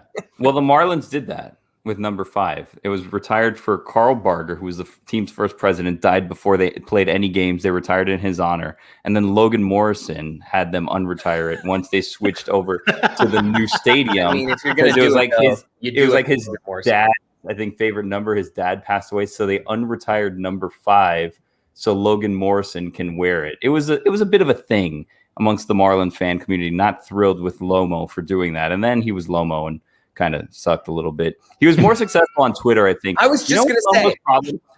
Lomo discovered Twitter too early, and he was popular on Twitter before He Twitter was was the really first a thing. athlete that I can remember being popular on Twitter. Really? Why Like, was he yeah. popular? He was just good on Twitter. He was like, he would engage He's with people. the only and one be on funny. it at the time. He was really early to Twitter. I wonder if and that's then just the thing. Is that just the thing that Marlins fans like? Did you guys know that Logan Morrison was good at Twitter, or do just No. Marlins fans? no know that? one no knew idea. that. Never even heard him called Lomo, to be honest with you, but that's fine. Really? Seems to make sense, yeah. By the way, I want to tell And Billy. do you have Mike. do you have a favorite team? Are you a Marlins fan? Are you a fan of some other team? You're What no, are no, you? fan, right? Being from Canada, I support Toronto, but when you work in the business, as long as I have, Mike, you tend to distance yourself because I think you try to be as objective as possible. But yes, I still have a soft spot for the team north of the 49th parallel. But I All right. find you end up cheering for people. Having worked with Alex Cora for years at Baseball Tonight, I cheer for the Red Sox because of Alex. Sure. I cheer for the Yankees because of Booney. I worked with Aaron at ESPN. I worked with David Ross. I cheer for the Cubs. Now we're either just kind of name- root now for we're people just more than name anything. dropping. Now we're just Speaking of root, which, root for everybody. today was a big day for the Blue Jays. They played in Toronto for the first time, correct? Massive. I mean, it's crazy. They think 2 years they haven't had fans there. I mean, they haven't seen George Springer play as a Blue Jay. They hadn't seen still Robbie Blue Ray Jays. pitch as a Blue Jay. Yunjin Ryu is a Blue Jay. I'm like, it's crazy. These guys finally to be there. I feel bad for Buffalo, honestly. I feel like Toronto should have just gotten. Yeah, I feel bad for Buffalo. Buffalo's had this team for like a year and a half now. They've been kind of supporting these Blue Jays while they've been figuring things out. It's finally getting exciting. They have all of these prospects playing, and now they just go back to Toronto and Buffalo gets nothing. Listen, Buffalo still got wings in the Bills. Okay, they got plenty. They should be thrilled. They got a great upgrade to Salem Field. That field stunk before. I've been to a game. I've been to a game at that Buffalo Bison's stadium. Really? Yeah, like a long time ago. Remember there was a push when they were making a push. Actually, I'm not sure it's even the same stadium, but they were making a push to get a major league team back in like the late 80s because they were drawing like 22,000 a game or something. Like they were the highest drawing minor league team. They were out drawing at least two major league teams, and they were making this big push to get a team, but it was like it's impossible. Like you cannot play baseball in Buffalo in April. Like forget it. True. So it was never going to work. Yeah, it's a challenge in Toronto. That's why you have to have a dome. Go ahead, Billy. That's why they played in Florida, right? Like in Lakeland or wherever it is that they were playing the first half of the season. Was it because of the weather? Dunedin. Yeah. Yeah.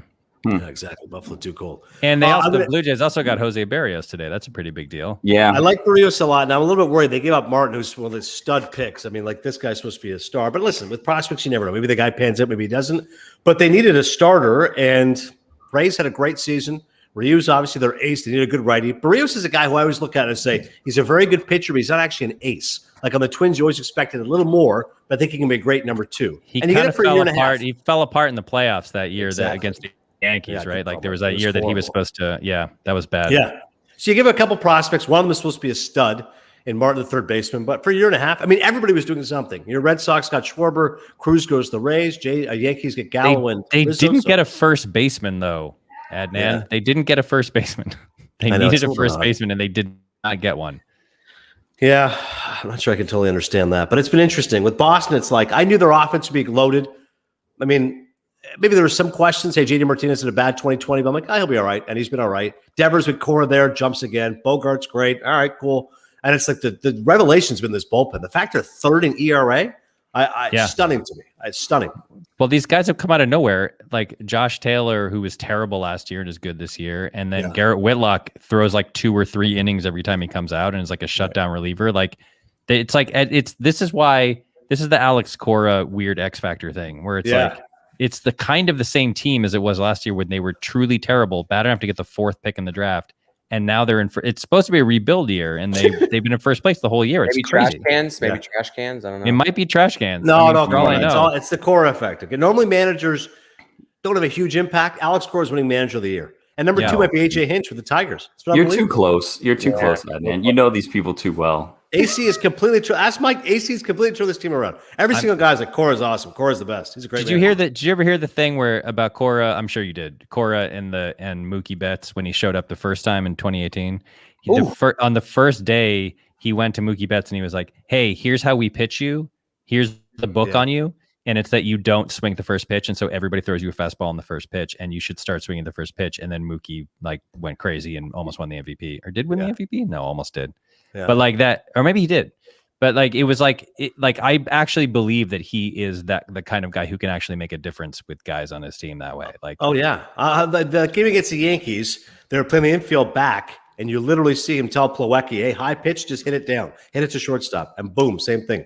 Yeah, back, score the run, like just smart. Yeah, and they all trust him with that kind of stuff. He's so observant. Yeah. Yeah, he's really good. He's like a manager who actually has an effect on his team, which is right. He's not just doing what the GM tells me. Right, that was Donnie T-ball over here. That was a perfect throw. I was just gonna say it was literally the perfect throw from Jorge Alfaro. That is crazy. And Miguel Rojas paid for it.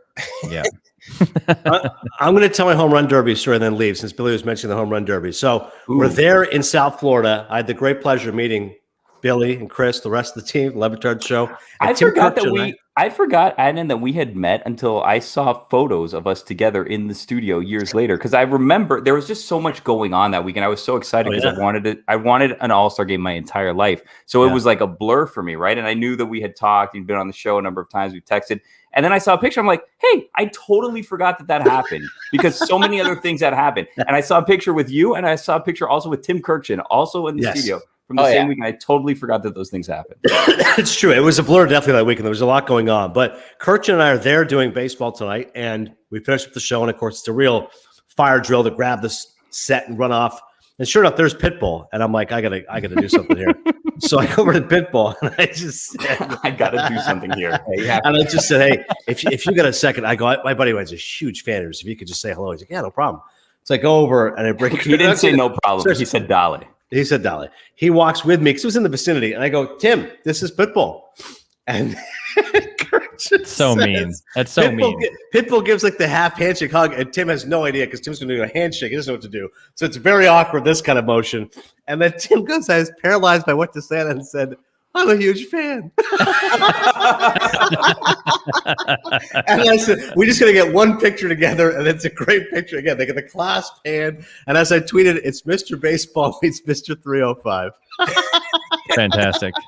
I saw that picture online the other day. It's a wonderful picture. It's like it's great. It's like it's the picture equivalent of a random number generator. Just like these two things don't belong together. 1,000%. But I missed him. He's the best. I love the fact he's been a part of your show. When was the last time Kirkman was on the show? Is he excommunicated? How's this working right now? He's been on like we had Jeff Kirkman on. Yeah, Jeff Kirkman was on. Voice That's of the what I'd like to celebrity know. softball game. When is the embargo going to be lifted? When the hell can Tim Kirkman come on your show again? I don't know. Who knows? That's a question none of us can answer. That's right. All right. This was fun. Thanks, guys. Good to meet you, buddy. Bye. Good to meet Happy you, Mike. birthday. Take care. Bye, Billy. Bye, Chris. Oh, if you need more stories, just let me know. Yeah, no. That called strike 3 to Greg Allen just now is my favorite kind of called strike 3, where like it's an obvious strike and then the hitter just starts walking away and the ump just stands up very slowly and just kind of goes like That was like a super slow-mo, like we all know what happened. We don't have that to was the make a big deal weirdest out of it. guess of this whole thing, right? Dude, I will go to sleep tonight wondering why he came in so hellbound on talking about that book. He's promoting his podcast. But that was like it was weird. His selections from that book were questionable. It was so weird. I was literally through the whole thing. I'm just like, what's happening right now? So My back to son sure thing or not? Or? Yeah, sure. My son just took control of the TV from the other room and changed it from the Red Sox game to the Marlins Yankees game. Yes. Wow. Good So on. does he hate watch the Yankees also? Like, is that a learned behavior? Yes, 100%. How many games do you guys watch a year, do you think? I watch every game. Like I watch. I at least put on the game every night. See, that's my move. But how much are we actually watching? Because I'll put it on, but I miss a lot. I mean, you have to remember it's 4 to 7 out here. So like I'm usually working, and I'll just put it on in the background, and then like work on it as that's incredible. The 4 to 7 seems great. Listen, Dan. you guys cannot spend enough time talking about just what your three faces look like when he started talking about masturbating a basset hound.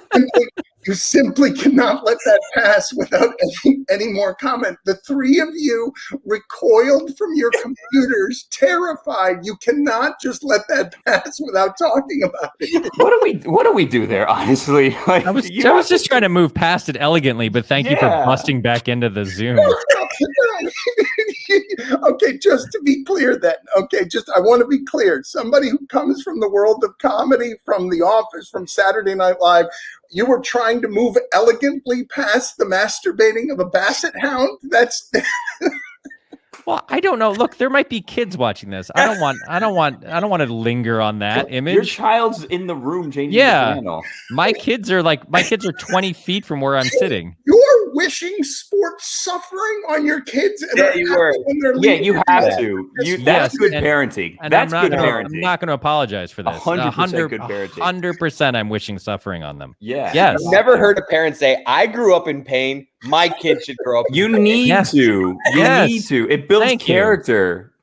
No one Kids no need one to should face get a certain amount of adversity. No one should get what my son has had. No one should get 2 World Series wins and 4 Super Bowl wins and an annual, like it's my birthright. I'm in the playoffs. I'm deep into the playoffs in every sport, by the way. Like the Celtics lost in the first round this year. And he was like, God damn, he was like so angry. I was like, they made the playoffs like that.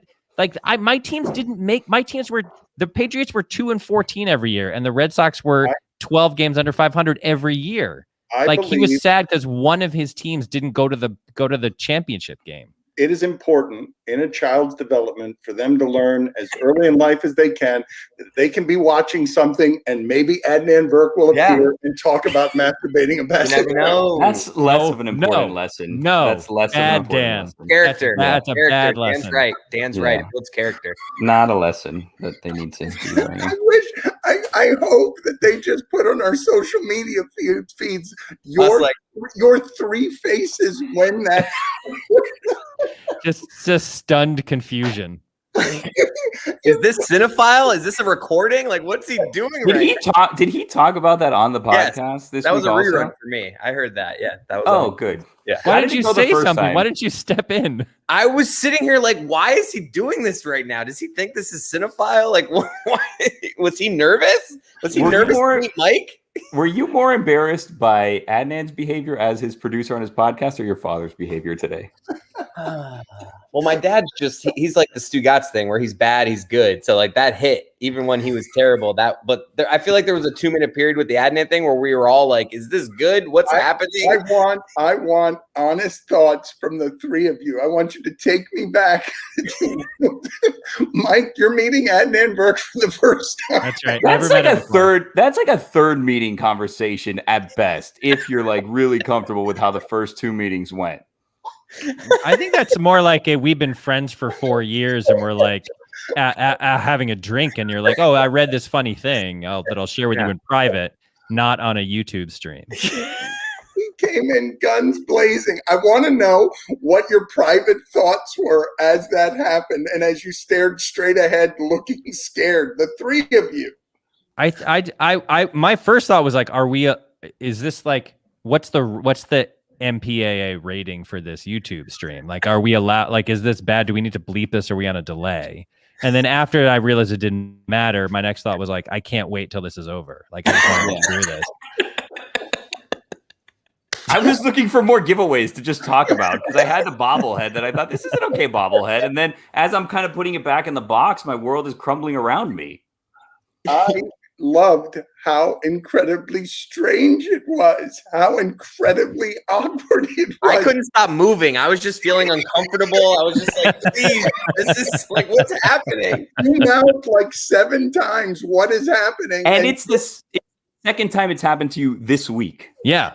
So you were the only one who knew what was happening. Well, I didn't know. I was like, why is he reading something from this book? He did it on his podcast already. But I actually was thinking if he's going to read, at least be shocking. I actually was like, because the other ones were just, stories. He read that to the author of the book this week. What was the author's reaction? Like, did they get into the story? Writing. The author. I know, but did they like go in depth into this story? Yeah, it was actually a good interview. Mark Harris was great. It was interesting, but yeah, I mean, he wrote it and he read it. So this week's Cinephile is just like dog smut. No.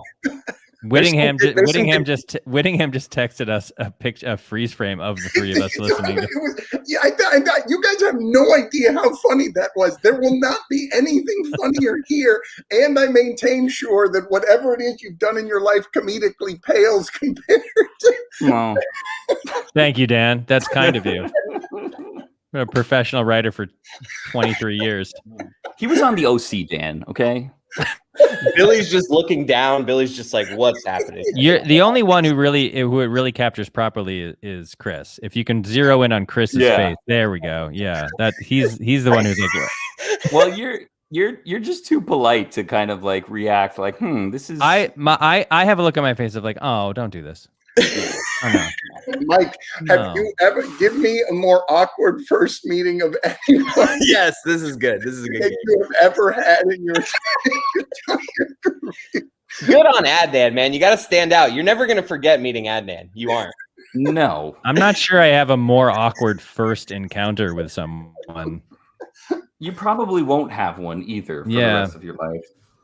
Hey, if you want, I have the 2007 Marlins schedule magnet. Oh, I do want. Thank you. Was there hashtags back in 07? Probably not, right? No hashtag. Well, there's a hashtag 34 because it's a number sign in front of Scott Olsen, former Marlin pitcher. Yeah. Dan, do I get a little credit for literally predicting this game so far? From 1994, I literally said that either Rizzo or Gallo was going to hit a home run and win the game for the Yankees. And what are we? We're in the 7th inning. Bottom of the 7th, and it's 1-0 on a Rizzo. Look at this. Homer. You're flying. Yes, I believe you deserve credit for that. Why is no one here giving you credit for that? I don't know. I feel like I feel like because he made it seem like it would be like a late inning heroic thing. It might solo homer in the 6th. It was a little early. A little early. God, this is crazy. This is like people like Nostradamus predicting that like a volcano erupts, then it erupts like a day later, and people being like, "Yeah, you said right. Tuesday." Exactly. Yeah, but they could still end up losing. So like we gotta, I think they're not gonna. Wow, I've seen this. Brian Miller. I've just seen this before. I've seen this too many times. There is a game when the Yankees got Giambi.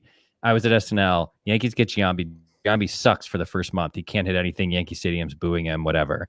The Twins come to town, and there's like a crazy rainstorm, and the game gets delayed, and the game goes into extra innings. They go to like the 16th inning or something, and then the Twins score 3 runs on like the top of the 16th, and the bottom of the 16th inning, rain, skies open again, rain coming down. Yankees load the bases. Giambi comes up, hits a walk-off grand slam, and from that, and the Yankee Stadium goes crazy. From that moment, that whole year, Giambi was great, and the Yankees sailed to the postseason again. It just is. It's somehow they just get lucky with these guys every single time. Every single time a new guy comes to the team, that guy does something amazing that makes the fan base go crazy and makes the team. I wonder, going back to Steve Kemp and Ken Phelps and 80s Yankees baseball, you as a numbers guy who knows the analytics, I'm wondering if it's possible that you've had your heart broken so many times that your eyes are just lying to you on that one, and that you just remember like the 5 times that it's happened, and you're not remembering the other times that it doesn't.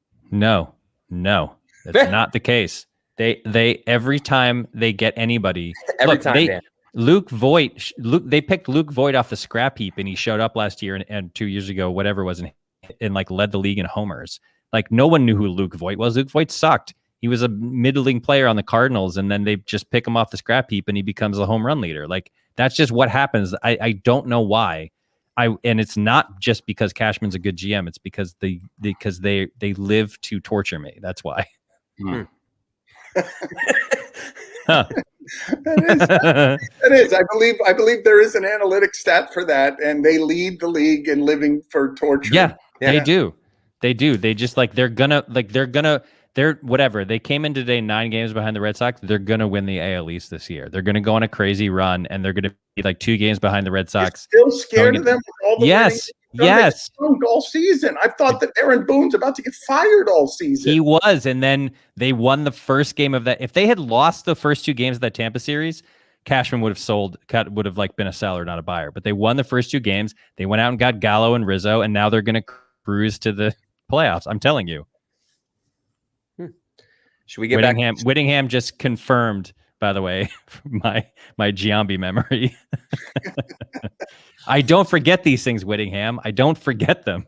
They're seared into my memory. Billy, what were your honest thoughts when NN blows into the room and starts talking Basset Hound, stimulating a Basset Hound? Why are you lingering on this? Yeah. Don't linger on this anymore. You did a good job of kind of moving past it. The kids are in the room, Dan. It was so spectacularly awkward. Oh, and so much. Sure, you're not familiar with our show at this point.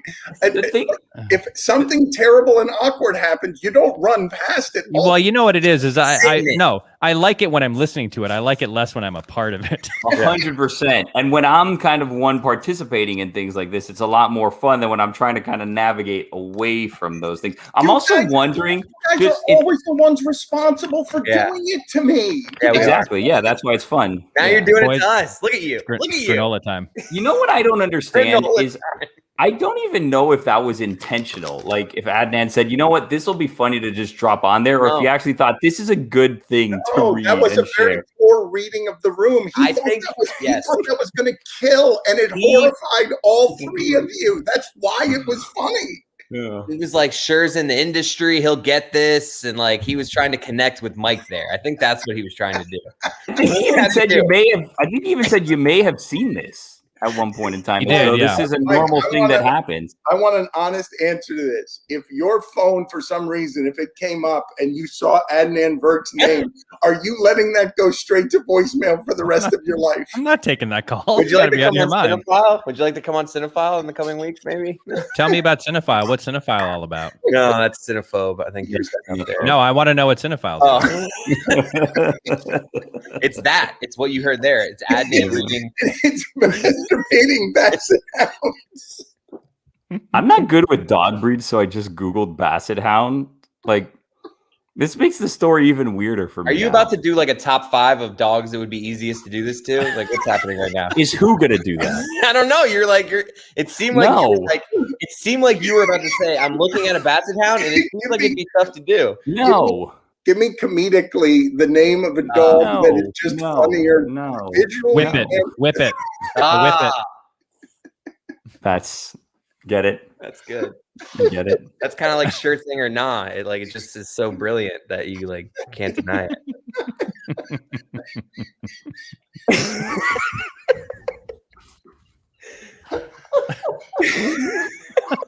It's the hardest I've ever seen you laugh. It's a Basset Hound. Cocker Spaniel. It's a lazy, Cocker lumbering Spaniel. dog. It's minding its own business. Yeah. Yeah. I feel like it's probably a crime also. What Yeah. he's describing. Yeah. No, it's certainly a crime. I mean, not if. Come on. It's a Saturday night for me. I 69 a Nile crocodile. What's the big Yeah. deal? Come on. By the way, Gallo's up. There's a non-zero chance he also hits a home run in this. No, at he's bat. got to do it. The Marlins got to tie it, and then you got to get the game winner. Yeah. Good call. Yeah.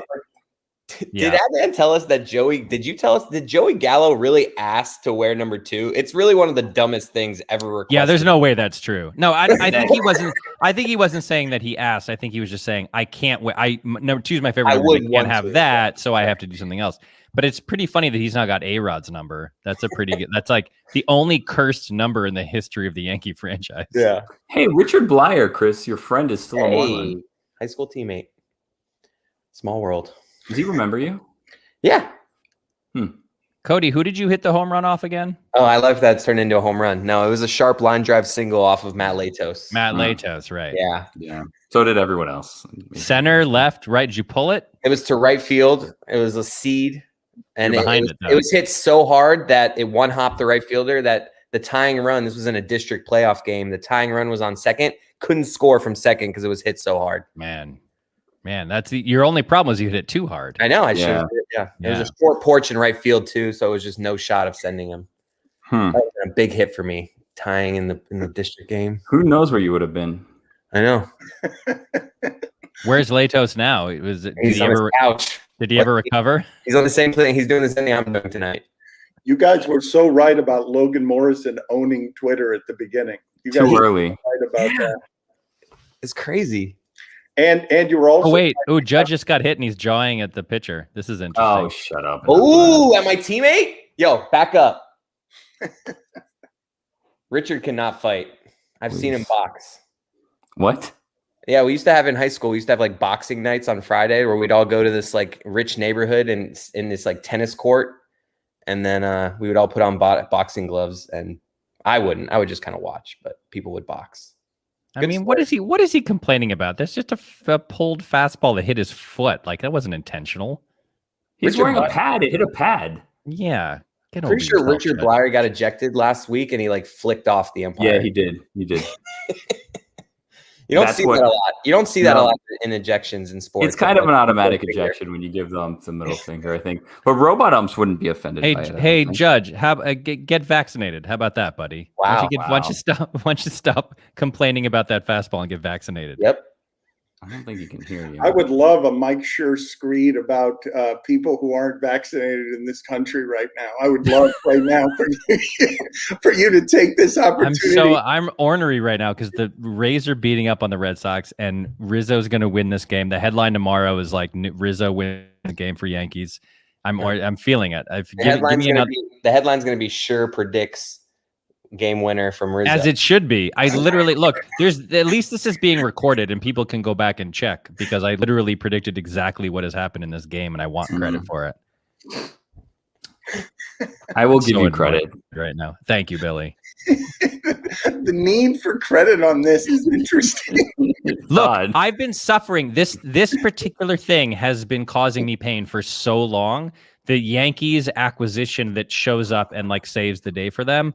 So many times I have lived through this, and I want other people to understand. No one cares because no one pays attention to baseball except me. The Red Sox look what Rizzo just did. Oh, interesting. This is the headline. This is the headline is Rizzo saves the day. Rizzo's the missing piece. The Yankees are going to go on a crazy run, and they're going to be within 2 games of the division lead by the end of August. I can't believe that you're still haunted by this with the championships. The Red Sox and the Rays are a good deal better than the Yankees this year. Correct. Doesn't matter. Actually, I don't even know that the Red Sox are that much better than the Yankees. This whole season is a little smoke and mirrorsy to me. And now with Gallo and Rizzo and the Red Sox pitching staff, the only question is how big a deal Sale is when he comes back. Like if Sale is Sale, then I would say the Red Sox are still better. But I don't without a healthy Sale, I don't know that they're better. God, Mattingly looks old. How can you still have 100 years of suffering on you where you still fear the Yankees when you've won championships now and the Yankees have been bad all season? Because you don't just get over the kind of childhood agony that they put me through. That doesn't just go away. That's a phantom pain is there forever. I still worry. Let me tell you a story. This is how bad Red Sox concern for failure is. In the 2004 World Series, again, never behind in a single inning. They were up 3-0 going into the last inning. Keith Folk was on the mound going to the last inning against the Cardinals. Right, so 9th inning, we're up 3-0. We're up 3-0. The first hitter singles, and in my head, they have lost the World Series. And I'm not joking. Like in my head, it was like the Cardinals are going to come back and they're going to win this game, and then it's going to be 3-1. But we were the first team to ever be down 3-0 and come back to win. And now the only way that we can act that things can get worse than that is by being the first team that was down 3-0 and then came back to win and then go to the World Series and being up 3-0 and having the Cardinals come back and win 4 straight and win the series. And by the time that series of thoughts had run through my brain, the game was over and they had won. Mike, a week ago, the Yankees had a no-hitter against the Red Sox in the 8th inning, and the Red Sox won 5-4. Do you know why? Do you know why? Do you know why? Why? Do you know why the Red Sox came back? I don't. Because after the 7th inning, I tweeted that the Domingo Herman was throwing the no-hitter, and I tweeted the Yankees should have Aroldis Chapman come in and finish off the no-hitter for Domingo Herman just to run right at it, lean into it, because Herman had a domestic abuse problem and so did Chapman, and that tweet led to the comeback. If I stay, this is the thing, Dan. If I'm not vigilant, if I let my guard down, the Yankees win. That's why I have to do this. I have to be a constant watchdog against the Yankees, or they'll win. And if I hadn't tweeted that, the Red Sox would not have won that game. Were you given proper credit for that, or was it like the Rizzo no, situation? Thank you for asking. And frankly, I deserve it. And I can't believe it. No one out there even noticed. Unbelievable. I love Go back and check the timing. Go back and check the timing. Check the timestamp on the tweet and check what happened after I tweeted that. You're a sports loon. Look at you. Spoon. Your wife must hate this side of you. Oh, she stopped talking to me a long time ago. She doesn't. She knows like when I'm in this mood. She gets nothing out of this relationship. This is a little Chuck Carr. There's a keychain. There's a Chuck Carr number 21. It looks like what would be the smallest member of a Russian nesting doll that was turned into a keychain that a friend brought me from Alaska. That is magical. I can really tell is. you. Mike, do you know any of the Chuck Carr stories? No. I mean, he would. Good name, by the way. I can't even explain to you how great and out of place this guy was in 1993 in Renee Latchman's clubhouse, walking in with a leather jacket with his face on it. And when he's the leadoff man and he swings 3-0 and grounds out. And after the game, he's being interviewed and he's like, everyone knows Chucky hacks 3-0. Everyone knows. Leadoff hitter.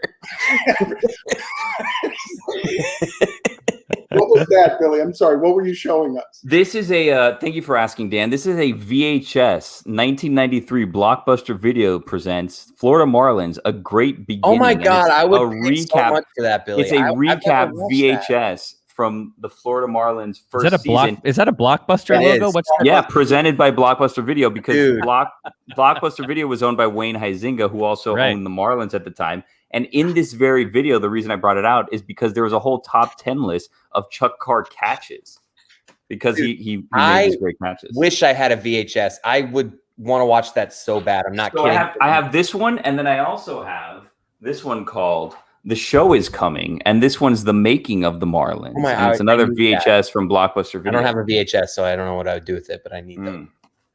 Well, looks like Yankees are batting on here. Got bases loaded, 1 out. No, that's double play. Pop is pitching. That's a good name for a pitcher. Yeah, it's a bad name for a pitcher. A pitcher who throws 98, Pop. He's got Pop. They all throw 98. Not all of them are named Pop. Fair enough. That was a terrible throw. I can't believe Judge didn't score on that. Well, he got hurt in the foot, Mike. Don't forget. Oh yeah. So, yeah. God, should we get back to a sure thing or not? Or a couple more in the chamber.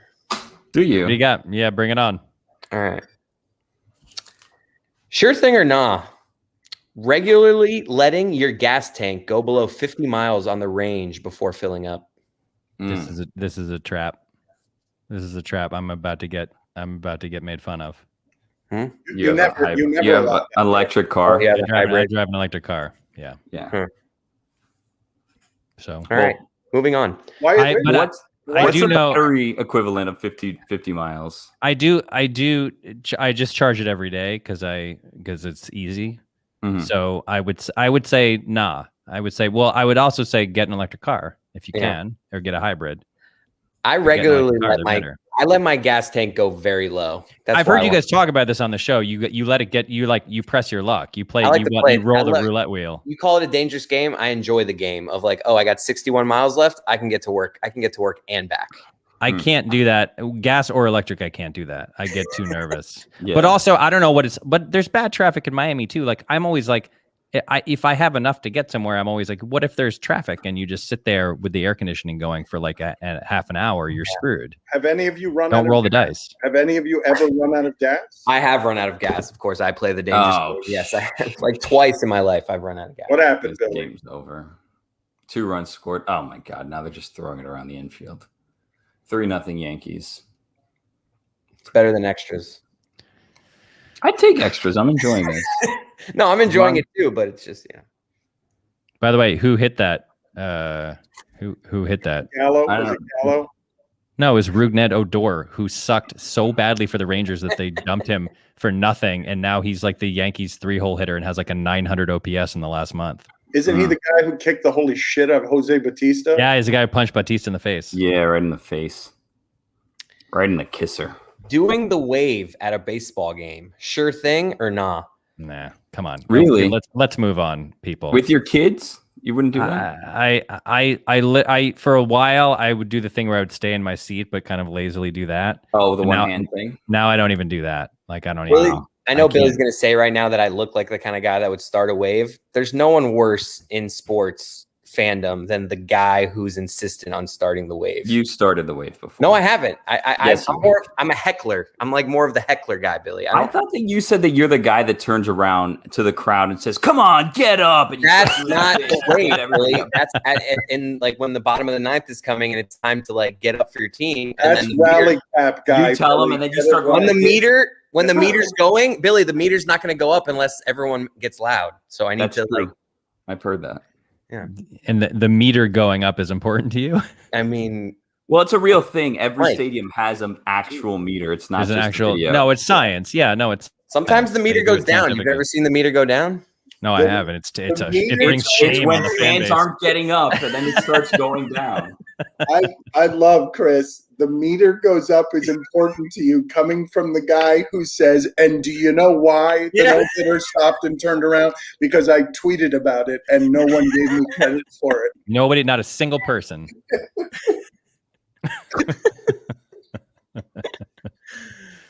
Thank God I did it. I mean, I'm not tweeting about this Red Sox Rays game, and look what's happening. All right. Person sitting in the middle of a row, getting up in the middle of an inning to go get something from the concession. Nah, come on. No. Like there's natural breaks in baseball. What about games. after an at bat? What about if like some guy's out? Like it's no. Wait, I mean, okay, but like wait till the I mean, come on. I went to a game with my son and his friend the other day. I told you this at Dodger Stadium, and like they kept getting up to go to down the left field line because now with the screens, you can't get a ball. But so the third baseman coming in, Justin Turner, will he gets the ball at the end of the inning and he'll throw it over the screen to fans. So they would get up and run down to where it was, run down and like call for the ball. And they kept getting up, like with 2 outs, they would get up and run over there. And I kept going like, guys, you gotta you're annoying people. And so we switched seats with these people so that they were on the very end so that they didn't annoy people and then it was fine. I think it's annoying if you don't have to do it. I think it's annoying to make everybody stand up or like scooch in. There's nothing like getting a ball at a game. I remember Jerry Manuel tossing me a ball once, 97, I believe. What was he, the first base coach? I don't know. I think he was the bench coach for Leland, I think. The old Jerry Manuel. The oldest looking coach ever, I believe. Sure. Have you ever gotten a ball at a baseball game? Have you ever gotten a ball? I have gotten balls tossed to me, like from outfielders. If I'm sitting in the seats in the outfield. I had one time I was hit by a foul ball by Miguel Cabrera, and I was eating a lemon chill, and I was in the upper deck. I was in like the 4th row of the upper deck. Let's go get one. I was eating a lemon chill, right, which is an Italian ice, right? So I'm eating it, and I'm holding it in my left hand. I'm right-handed. And he hits a ball, and I'm like in the 4th row of the upper deck, so it's coming straight up, right? There's no like kind of like arc to the ball at all. It's just like it's flying right at me. So for whatever reason, my instinct kicked in since I'm right-handed to reach for with my left hand because that's my glove hand. So I take the lemon chill out of my hand, go to catch it. It hits me right on the hand. My hand is frozen from the lemon chill. I can't close it. And then the ball goes down like 2 rows in front of me, and some guy jumps up, runs down, grabs it, and then goes back to his seat. And then, of course, my hand was hurting for like 3 days after because Miguel Cabrera hit a ball like 150 miles an hour at my frozen hand. Yeah. Almost a very similar thing happened to me at Fenway. I was sitting right by the right field foul pole. The pesky pole is what we call it. And Carlos Delgado was up. And this is like in Delgado's prime. Carlos Delgado. And he was like the scariest hitter. And he ripped a line drive. And as soon as it left the bat, I was like, this is going to hit me in the chest. and I was just like paralyzed and terrified. And it came right at me. And I saw it the whole way. And I reached up and it hit my hand and bounced like at a comically, it was going 150 miles an hour. It hit my hand, essentially broke my hand, and then bounced up in a comedically slow way, like over my shoulder. Like it was like a soap bubble. It went like bloop, bloop, bloop, bloop, bloop. And then the guy right behind me just went like bloop and caught it. And my hand, it was a week before my hand felt okay again. My dad caught, when I was a kid, he caught a foul ball. It was a Jeff Conine foul ball. And we were in like the same section, like the upper deck, and he's like in the 3rd row. So I remember kind of reaching over with my glove and like everybody got together. He ended up catching it, but it like jammed his finger and his nail was purple for like 3 or 4 days after because the blood just accumulated under his finger. But I still have that ball. I didn't bring it for sure. I had a bruise on these two knuckles for I don't know. Which two? These two? Right okay. But worse than all of that was the shame of not getting the ball. Yeah, like, no, it's terrible. Yeah. No, that was like the 4th inning, and I sat there like miserable because I knew I was probably also like on TV for a second as the idiot who couldn't catch the ball. Your kid should feel that pain. That's right. Thank you, Chris. Every kid honestly should get hit by a foul ball and not catch it so that they learn. No, wait. Let me tossing kids balls. No. Let me tell you a corresponding story that will explain why I'm so furious at my son. So, I went to a game with my son in Houston when Altuve was a rookie, and I was like, hey, because my son is small for his age, and I was like, hey, and he plays second. I was like, that's the guy you want to care about. That guy is a huge prospect. Undersized second baseman. He's still great. He hits monster home runs. Like watch him play like him. And I bought him an Altuve jersey. as like remember this guy, right? My son's like 7 at the time or whatever. Cheater. So cheater. We go to a World Series game at when the Astros played the Dodgers, cheated and won. It's game 1. We got my agency's tickets, which are right behind the visiting dugout. And it's the 9th inning. Kenley Jansen is pitching to George Springer. Altuve's on deck. Springer fouls the ball back and it rolls around the outside of the net and goes right to Altuve, who's on deck, who turns around, points to my son, and tosses him a ball. And my son catches the ball. So you should have swatted it out of the air and said, "No, I should have." I was like, "You don't go into the outfield, and I'll have Altuve hit a line drive at you, and then if you catch it, you can keep it." Yes, if your hand hurts for 4 days, then and it floats over your shoulder like a soap bubble, and you have the shame years later. Yes, then you will have earned. And you can keep it. And you will have earned it. But otherwise, no, you're not keeping this. Curious, do you guys believe that there are knuckles here? You may be right. I just don't think of those as knuckles. I always know, whatever they are. Whatever. What do you call these things? I'm not questioning you. I'm trying to learn something. If indeed they are knuckles. Well, I guess they're not knuckles, right? Because they're not joints that are bending. They're just like I didn't know that knuckles could be on the front of the hand. I'm not sure they can. I'm sure I'm wrong. I don't know what you call these, but they're not knuckles. What do you call these? Put it on the poll, Guillermo. What do you call these things? So there was a basset hound. Oh, God.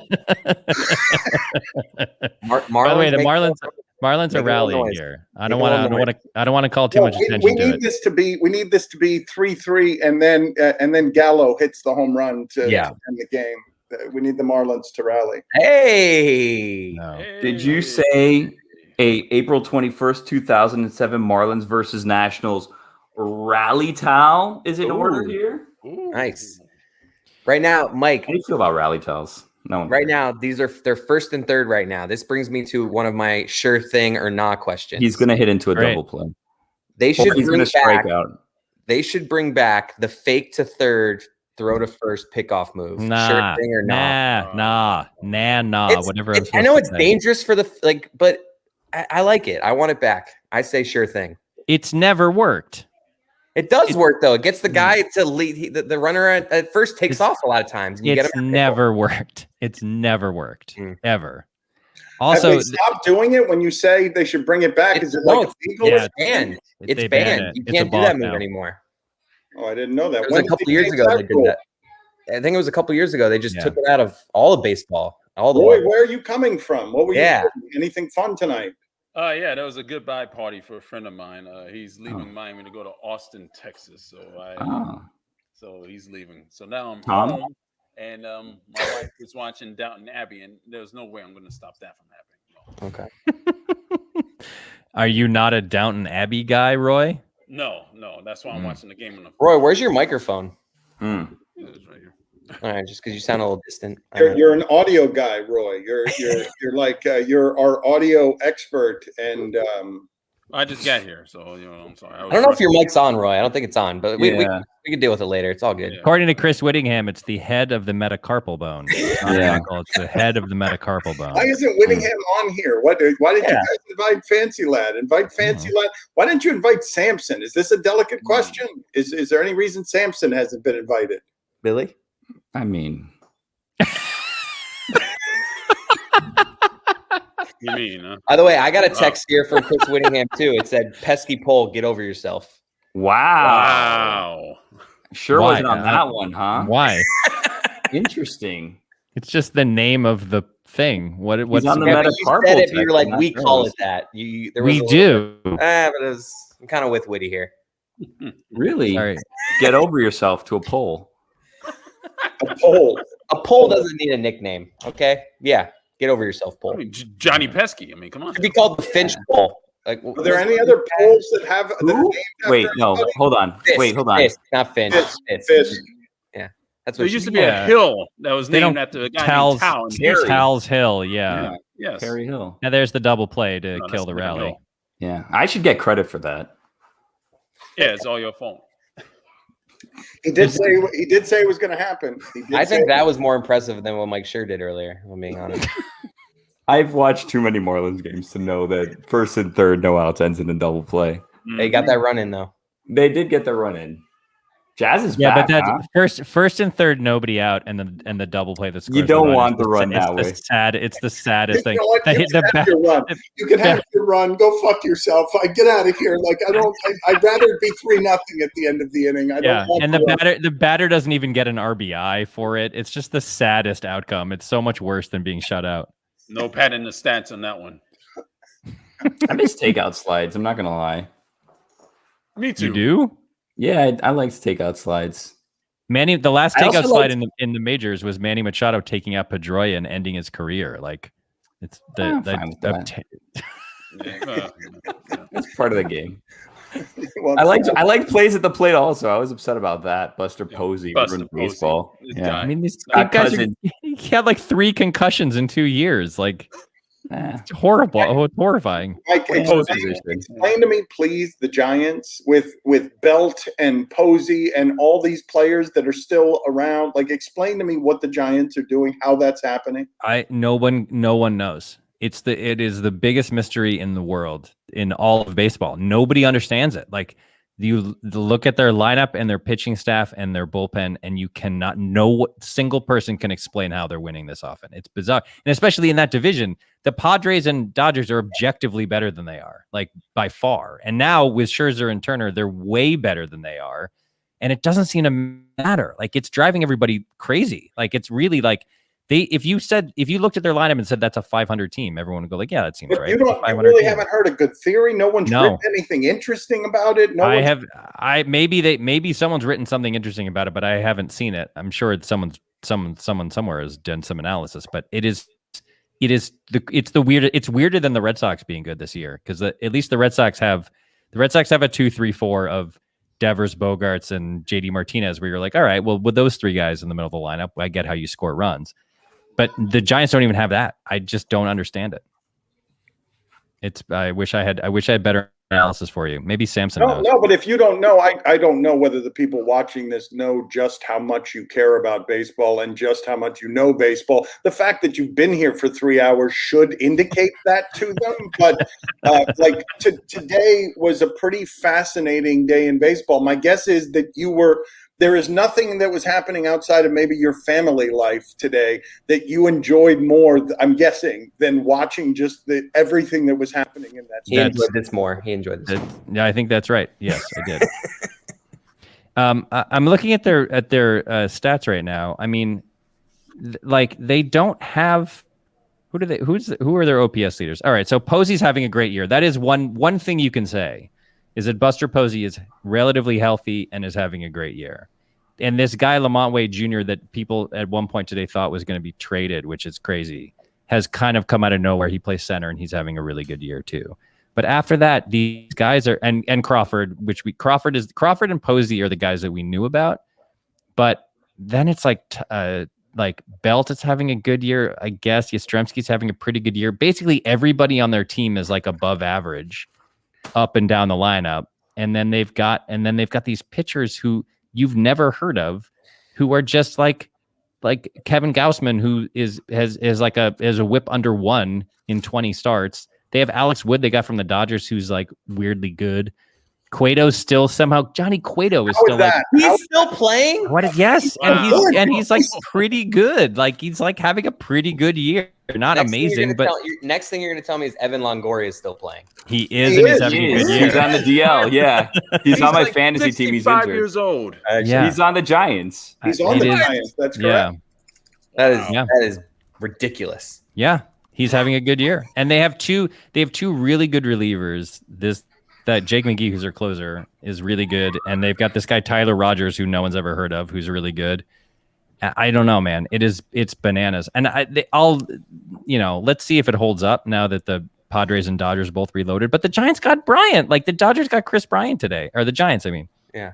Like it's I don't know. It's bizarre, and that, like, the Dodgers and Padres might end up having to play a wild card game to get into the playoffs. That's crazy. They're probably the 2 best teams on paper in the National League. You know who my sleeper pick is, by the way, for the World Series championship? I'm calling it now, is the Brewers. The Brewers. Wow. No one's talking about the Brewers at all, and the Brewers are really good. And also, I really want Milwaukee to have 2 sports championships and Tampa Bay to have 2 sports championships at the same time. 3. I don't know. Tampa Bay would have 3 sports championships. Wait, the Lightning, the Buccaneers, and who? Well, no, because he has the Brewers winning. So I have the Brewers winning. I thought you were saying you want the Rays to win as well. You thought the Rays could win the title. Only one can win. They can. Either I want the Rays to play the Brewers in the World Series, so that one of those 2 cities is title town. That would be fantastic. Fancy Lad is in the house. Hey, I pulled up a list of the oldest players active in Major League Baseball just to see like who else could be in the realm of holy crap, that guy's still playing baseball. So Pujols is top of the list. Sure. 41 years and 109. Fun game right here. So there are 3 41-year-olds in Nelson Major League Cruz, Baseball. Nelson Cruz is one of them. Yep. Albert Pujols. Anyone have a guess at the third? Who's the third 41-year-old? The third 41-year-old. Come on, Schur, you can do this. Can you give me a league?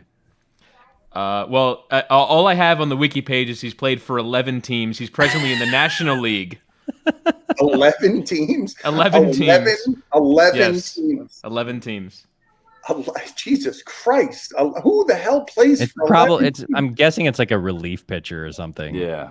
You're in the realm of pitcher. Oh, Here- I know. Oh no. Is it a left-handed Here are the teams in order: Cubs, Orioles, He was on the Marlins last year? Red Sox, Indians, Angels, Yankees, Red Sox, Athletics, Dodgers, Twins, Rays, and currently on the New York Metropolitans. I was hoping. I was God. thinking Adam Wainwright, but you didn't say Cardinals. No.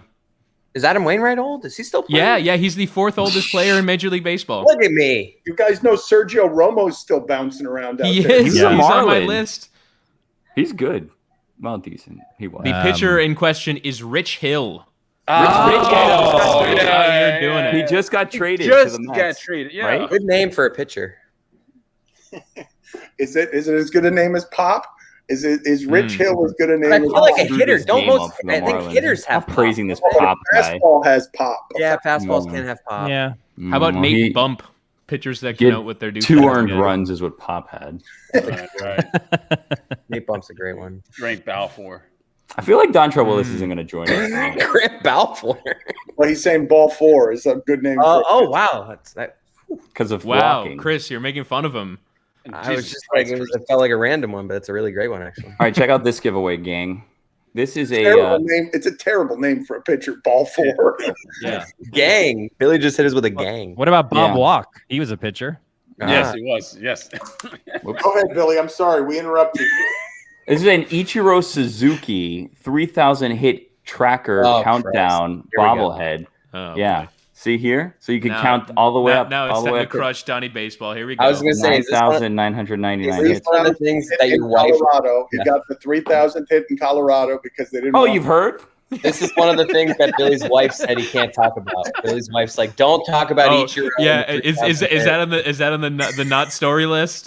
No, it's actually on the maybe list of stories. At the top of the maybe list, Ichiro 3,000 hits and then 3,000 hit bobblehead. Should have come up also on the maybe list if you see Chad Tracy pubes. But we won't get to that today. That's on the Yeah. maybe list, huh? You That's have on the a maybe maybe list? You have a Yeah, there was a maybe list of stories. What else is on the do not tell list? Wait. We will get to that. Please, Chad Tracy Pugh. No, that's on the maybe If we list. don't, we'll get to it on Monday. We don't need to necessarily get to that this time. So I was at a doubleheader at old Joe Robbie Stadium, Pro Player Stadium at the time. And it was a day-night doubleheader, and it was like a Wednesday or something, right? So we go to the first game. We buy the cheapest tickets we have. It's against the Diamondbacks. That game ends. It's hot as hell. Then there's a rain delay. So this game now, we have a first game, full game, then a rain delay, then the second game. Then the second game has a second rain delay, and that second game is now in extra innings, right? So we're getting close to 1 o'clock in the morning. We've been at this park for close to 10 hours, right? No one is left after 2 rain delays.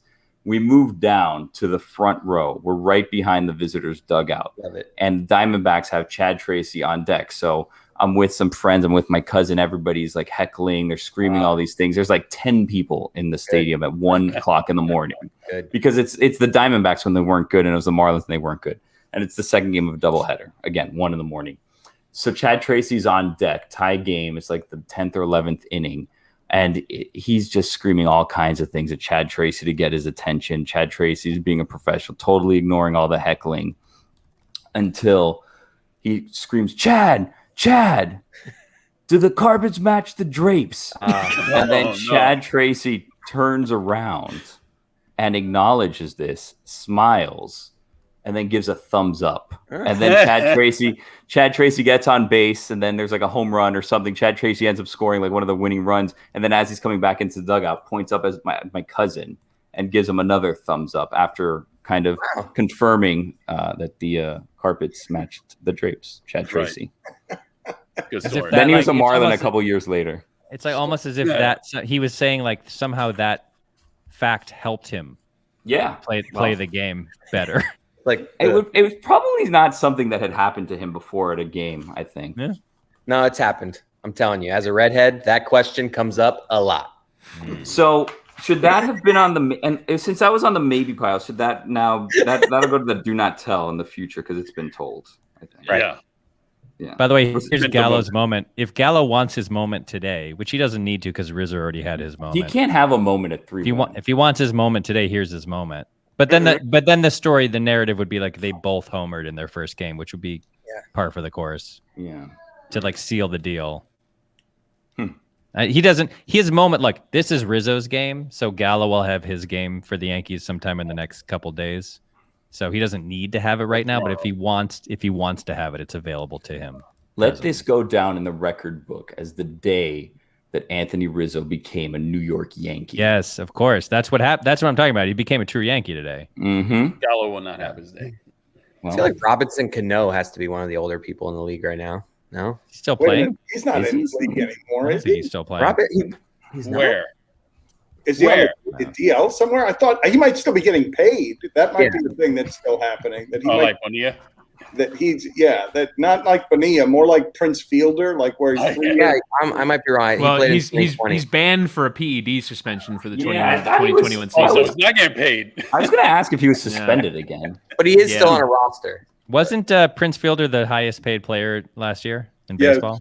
Yeah, during the pandemic season, Why, if you're Robinson Cano, why would you even bother with steroids at this point and cost yourself tens of millions of dollars? Like, what is the actual point of doing that? What are you going to get out regaining, of prominence? Yeah, like ego, and I mean, Manny was still doing them, and he was like 42 or whatever, right? So, like, I think it's just like they want to stay in the league, and their ego inflates them. By the way, if the Marlins, he said a 16-year at MLB career. Like, what are you still doing steroids?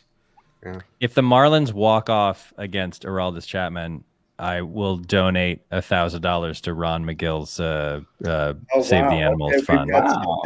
Some endowment. Got something to root for here.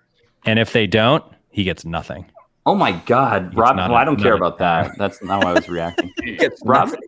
Robinson Cano still has 2 years and $48 million left on his. Does he really? Contract. Yeah, he's a free agent in 2024, 2022, 2023. He's making $24 million each year for the Mets.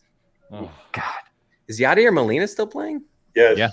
Yeah. I saw him the other day. Yeah, he's still good. He's still good. My knees hurt if I get in the catcher's position for like a minute.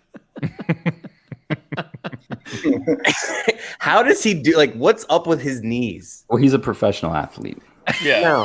No, but there's still a sizable amount of wear and tear. You are not. No, but what about every other MLB catcher? They don't catch. They move positions. Like, this guy's just catching every game for the Cardinals my entire life. He's played 2,100 baseball games. I love the idea though of Chris squatting. And I'll do it right now. We'll see how long I can do it. Yeah, should we do the remainder of this broadcast all in the squatting position? I'm already tired. I'm already tired. It's hard to see the game now.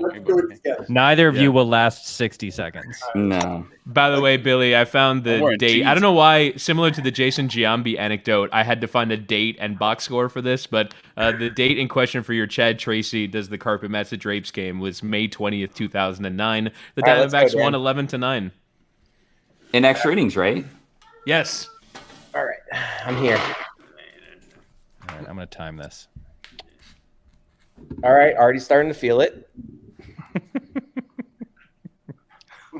Don't bounce.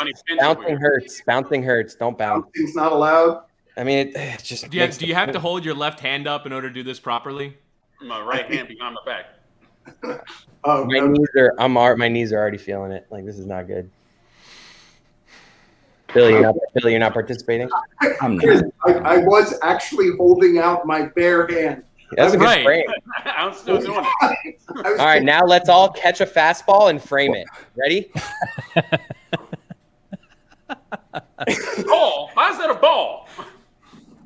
Well, it's so ridiculous when a catcher's like All right, now everyone leap as if you're trying to catch someone stealing at second. oh wow. Dan, that was not nearly a quick enough hop out of the stance. No. You got to do that move right there. My pop time is pretty quick. I heard something back there that needed WD-40. Like I heard. That was mine. It was 57.9 seconds. Can we give up on this bit? I'm about done. This is your idea. I'm just saying. Neither of you would last 60 seconds, and Dan lasted 57.9 seconds. Well, I was told to come out of. I was told to explode out of my crouch. Right. Yeah. but then you resume the position. Now I'm doing the Jason Kendall where my left leg is extended really. Oh, the Tony Pena. Wow. I think of that as the Tony Pena. That is quite something. Oh my God. How did Jason Kendall think this was comfortable? This is worse. I feel like I was really jobbed there. I could have lasted more than a minute, but I was suckered by Whittingham, who made me throw out somebody at second base. Your pop time a little slow, Dan, too. Yeah. Roy, you mentioned Jared Saltalamacchia. One of the strangest things that I remember seeing was a Papa John's commercial for the Marlins. They were the official sponsor of the Marlins pizza, right? And they traded Jared Saltalamacchia mid-season, and for whatever reason, they blurred out his name in the Papa John's commercial for the rest of the season. It was the strangest thing that no one would notice or care about, but they decided for whatever reason they could not have Jared Saltalamacchia's name and likeness in this commercial when it's just a group of players celebrating in the dugout after something happened. So like they literally like the back of when they saw the back of his jersey, they blurred it like it was like a graphic thing that they needed to blur. There was nudity on a reality show. Yeah, and it was the back of a baseball player's jersey in a dugout. It was Jared Saltalamacchia, the strangest thing. Also, so did he not offer his likeness for the commercial? No, he was on the team. When he was on the team, I'm pretty sure that they showed him. And then once he got traded, either Papa John's or someone said, you know what, let's kind of blur him out for some. It was a strange. He also has the major league record for the longest last name of any player ever. So it had to be the longest blur. Yeah, it went all the way around like a rainbow on the back of his jersey. Yeah. Mm-hmm. Whittingham, I don't think Roy knows this story, but if you are watching, I want your honest reaction to when Adnan came on and started talking. I was just amazed at the composure of the participants in this Zoom. Composure? I was like schwitzing. Well, Chris, we've discussed the layers of embarrassment that Chris experiences with those close to him. I've described the phases of embarrassment that he experiences with his father, the pre-embarrassment, the in-embarrassment, and the post-embarrassment.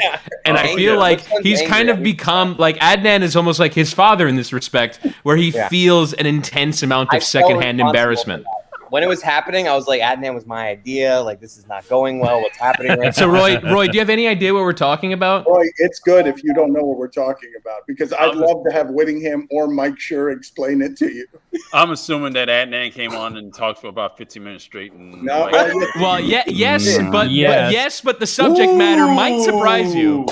Guys, calm down. Bryn Diesel's up. Let's relax. Here we go. Let's relax. By the way, Dela Cruz just swung at what would have been ball 4 that was at his head and then flew out on the next pitch. That's what we do. All right. Yeah. I was a little worried in show and tell that Bryn Diesel wouldn't play today, but I have a 1-of-1 piece of memorabilia here.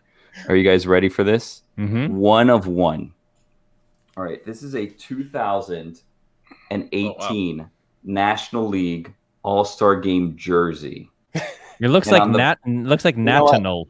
Yeah, and on the back of it, Lewis Brinson, This is the year that we had the All-Star campaign to get Lewis Brinson into the All-Star game. And I thought that the culmination of this would be, since obviously he didn't make the All-Star game, let me get an All-Star game jersey with his name and number on it. And then I thought, you know what, I'll just expense it because everyone will be kind of down to do that because we had this month's long worth of content. Never got approved for expensing. It was like $250. I had to explain to my wife why it is that I bought that. She wasn't thrilled with that at all. Mike, are you familiar with what Billy thinks actually happened there? And I think I believe that he is right when he says this. I believe that there was malfeasance, that we could have gotten Brinson into the All-Star game and something was made to sabotage that. Billy, tell Mike Schur your conspiracy theory. I remember the debate because it was you accused the commissioner of just sort of nixing the voting, right? Like, well, apparently there is fine print that says the league has final say over this. Like, you guys can vote, but if we see any funny business, we can. And they did. They could throw out any votes that they wanted to for any reason, is what like the fine print said. And if I'm going to be 100% honest, I never thought that we were going to get him into the All-Star game, right? But I thought he'd at least show up in like the top 20 when they released the outfielders in the votes. And then if we get to like 18, that's like victory enough, right? Because we started like the first week of voting when not like that many people vote. Yeah, well, that would have been good if he was. And then people started criticizing us, saying we were mocking him. And then he went on like the hottest air of his career during all of this thing where we were doing this around him. I have my regrets about that. Riz McGiz. Right. Yeah, that's right, Riz McGiz. Again, Mike, do you want to explain to Roy what Adnan did? He's like, no, he doesn't. Of his segment. No. Very quickly, the Marlins' 27th out is coming down to a player named Joe Panic. With Joe Panic. That's one of their bigger names. That's like one of their big name players. He was on those. Wasn't he on those Giants teams that won all the World Series? Yeah, they traded for Panic. I'm surprised he's not. Where are we? So we're 1 out away from this being over. 1 out away, but the tying runs at the plate. Panic just got. Yeah, we're also one swing away. Not a good name. Is there a runner on base? Are they down 3-1 or is it 3-1? Yeah, Panic just got hit by a pitch, so he's on first now. It would be first and second, nobody out if De La Cruz hadn't swung at that ball at his eyes. Right. 2 for 3. So what we need here is somehow a tie game, extra innings, and then Gallo wins it with a home run. Is what we need, right? Yes, that's what we need. That's what Mike Schur needs. We need a walk and then a game-winning home run. Is what we need. That's what we need, Dan. No, but he wants credit for Gallo having. Right. I already have the credit. I already was proven correct. Now I just want the Yankees to lose. Much like I collect like these pieces of useless memorabilia that are worthless, do you have a collection of credit that you've amassed over the years for takes that you've gotten right? I have a spiral-bound notebook with every single correct prediction I've ever made and the date and time so that I can prove that I was right.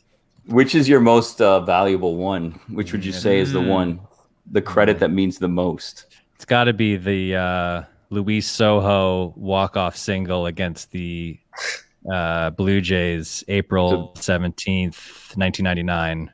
The big one. Yeah.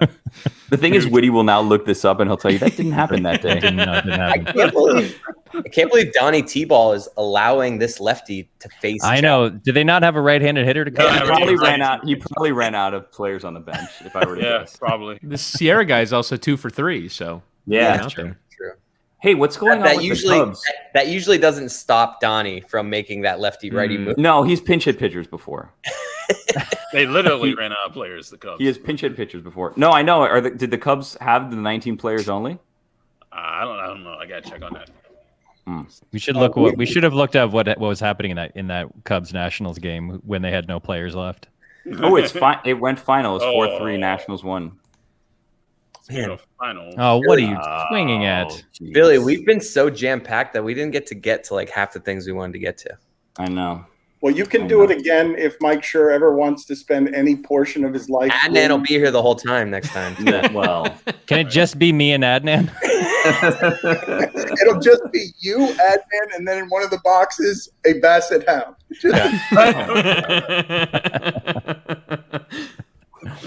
Well, that was a disappointing result, but thank you for inviting me to watch this meaningless. Why? You were right. You won. I know. I knew I was going to win. I knew I was right. I knew that's what was going to happen. That's why it was like this was a foregone conclusion. I knew this was going to happen. But it's still fun to watch the game with you guys. Yeah, you too. Let's do it again maybe sometime, but not too soon because then we'll just run it into the ground. Right. All right. We'll watch a Yankees playoff game together, and I'll tell you exactly what's going to happen in the first inning. Ooh. Yeah. No more sure thing or nah. Like we're done. Give me one more. Give me one more, and then we'll sign off. Wow, Tony, quick with that. All right. Wow, that was quick. Leaving your shopping cart near your parking spot instead of returning it. Sure thing or nah? Okay, this is very weird. This is a very weird thing to ask me because I wrote a book that's coming out in March that Dan has read, and there's literally an entire chapter asking this question of whether you should leave your shopping cart. So we want to save it. You want to save the goods? Kind of think I want to tease it and make you all. Chris, do you want any credit? You remember for that? this chapter? Dan, you remember? I'm not. This is not a joke. Dan has read the book, and there is an entire chapter about that exact question. It's a very good book. I'm very excited for people to see it. And I don't think that you were the inspiration for it, Chris, but you were close to the inspiration for it. Like that's not a joke. He's not joking when he says I'm not in the book, so I'm not referencing. How many pages is the book? It's about 275 pages. Nah. It's an audio book. Nah. Is Chris Cody in the credits? Is he in the acknowledgments at the end of the book? No, but Dan is. I am. I didn't realize I am. I like Chris. Chris, I don't know whether Mike is willing to talk about exactly what the book is, but you should know and take honor from the fact that you are in the same realm as Aristotle, and I'm not joking. Like your shopping cart dilemma is something within the realm of Aristotle. It's more Tim Scanlon, but yeah, no, it's Well, I don't want to quibble. This book already sounds like it needs to get over itself.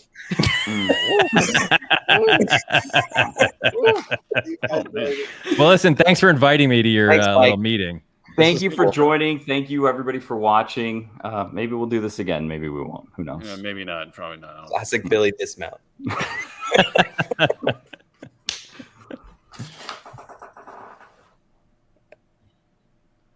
Tony, are we done? Or me and Woody just on YouTube Live?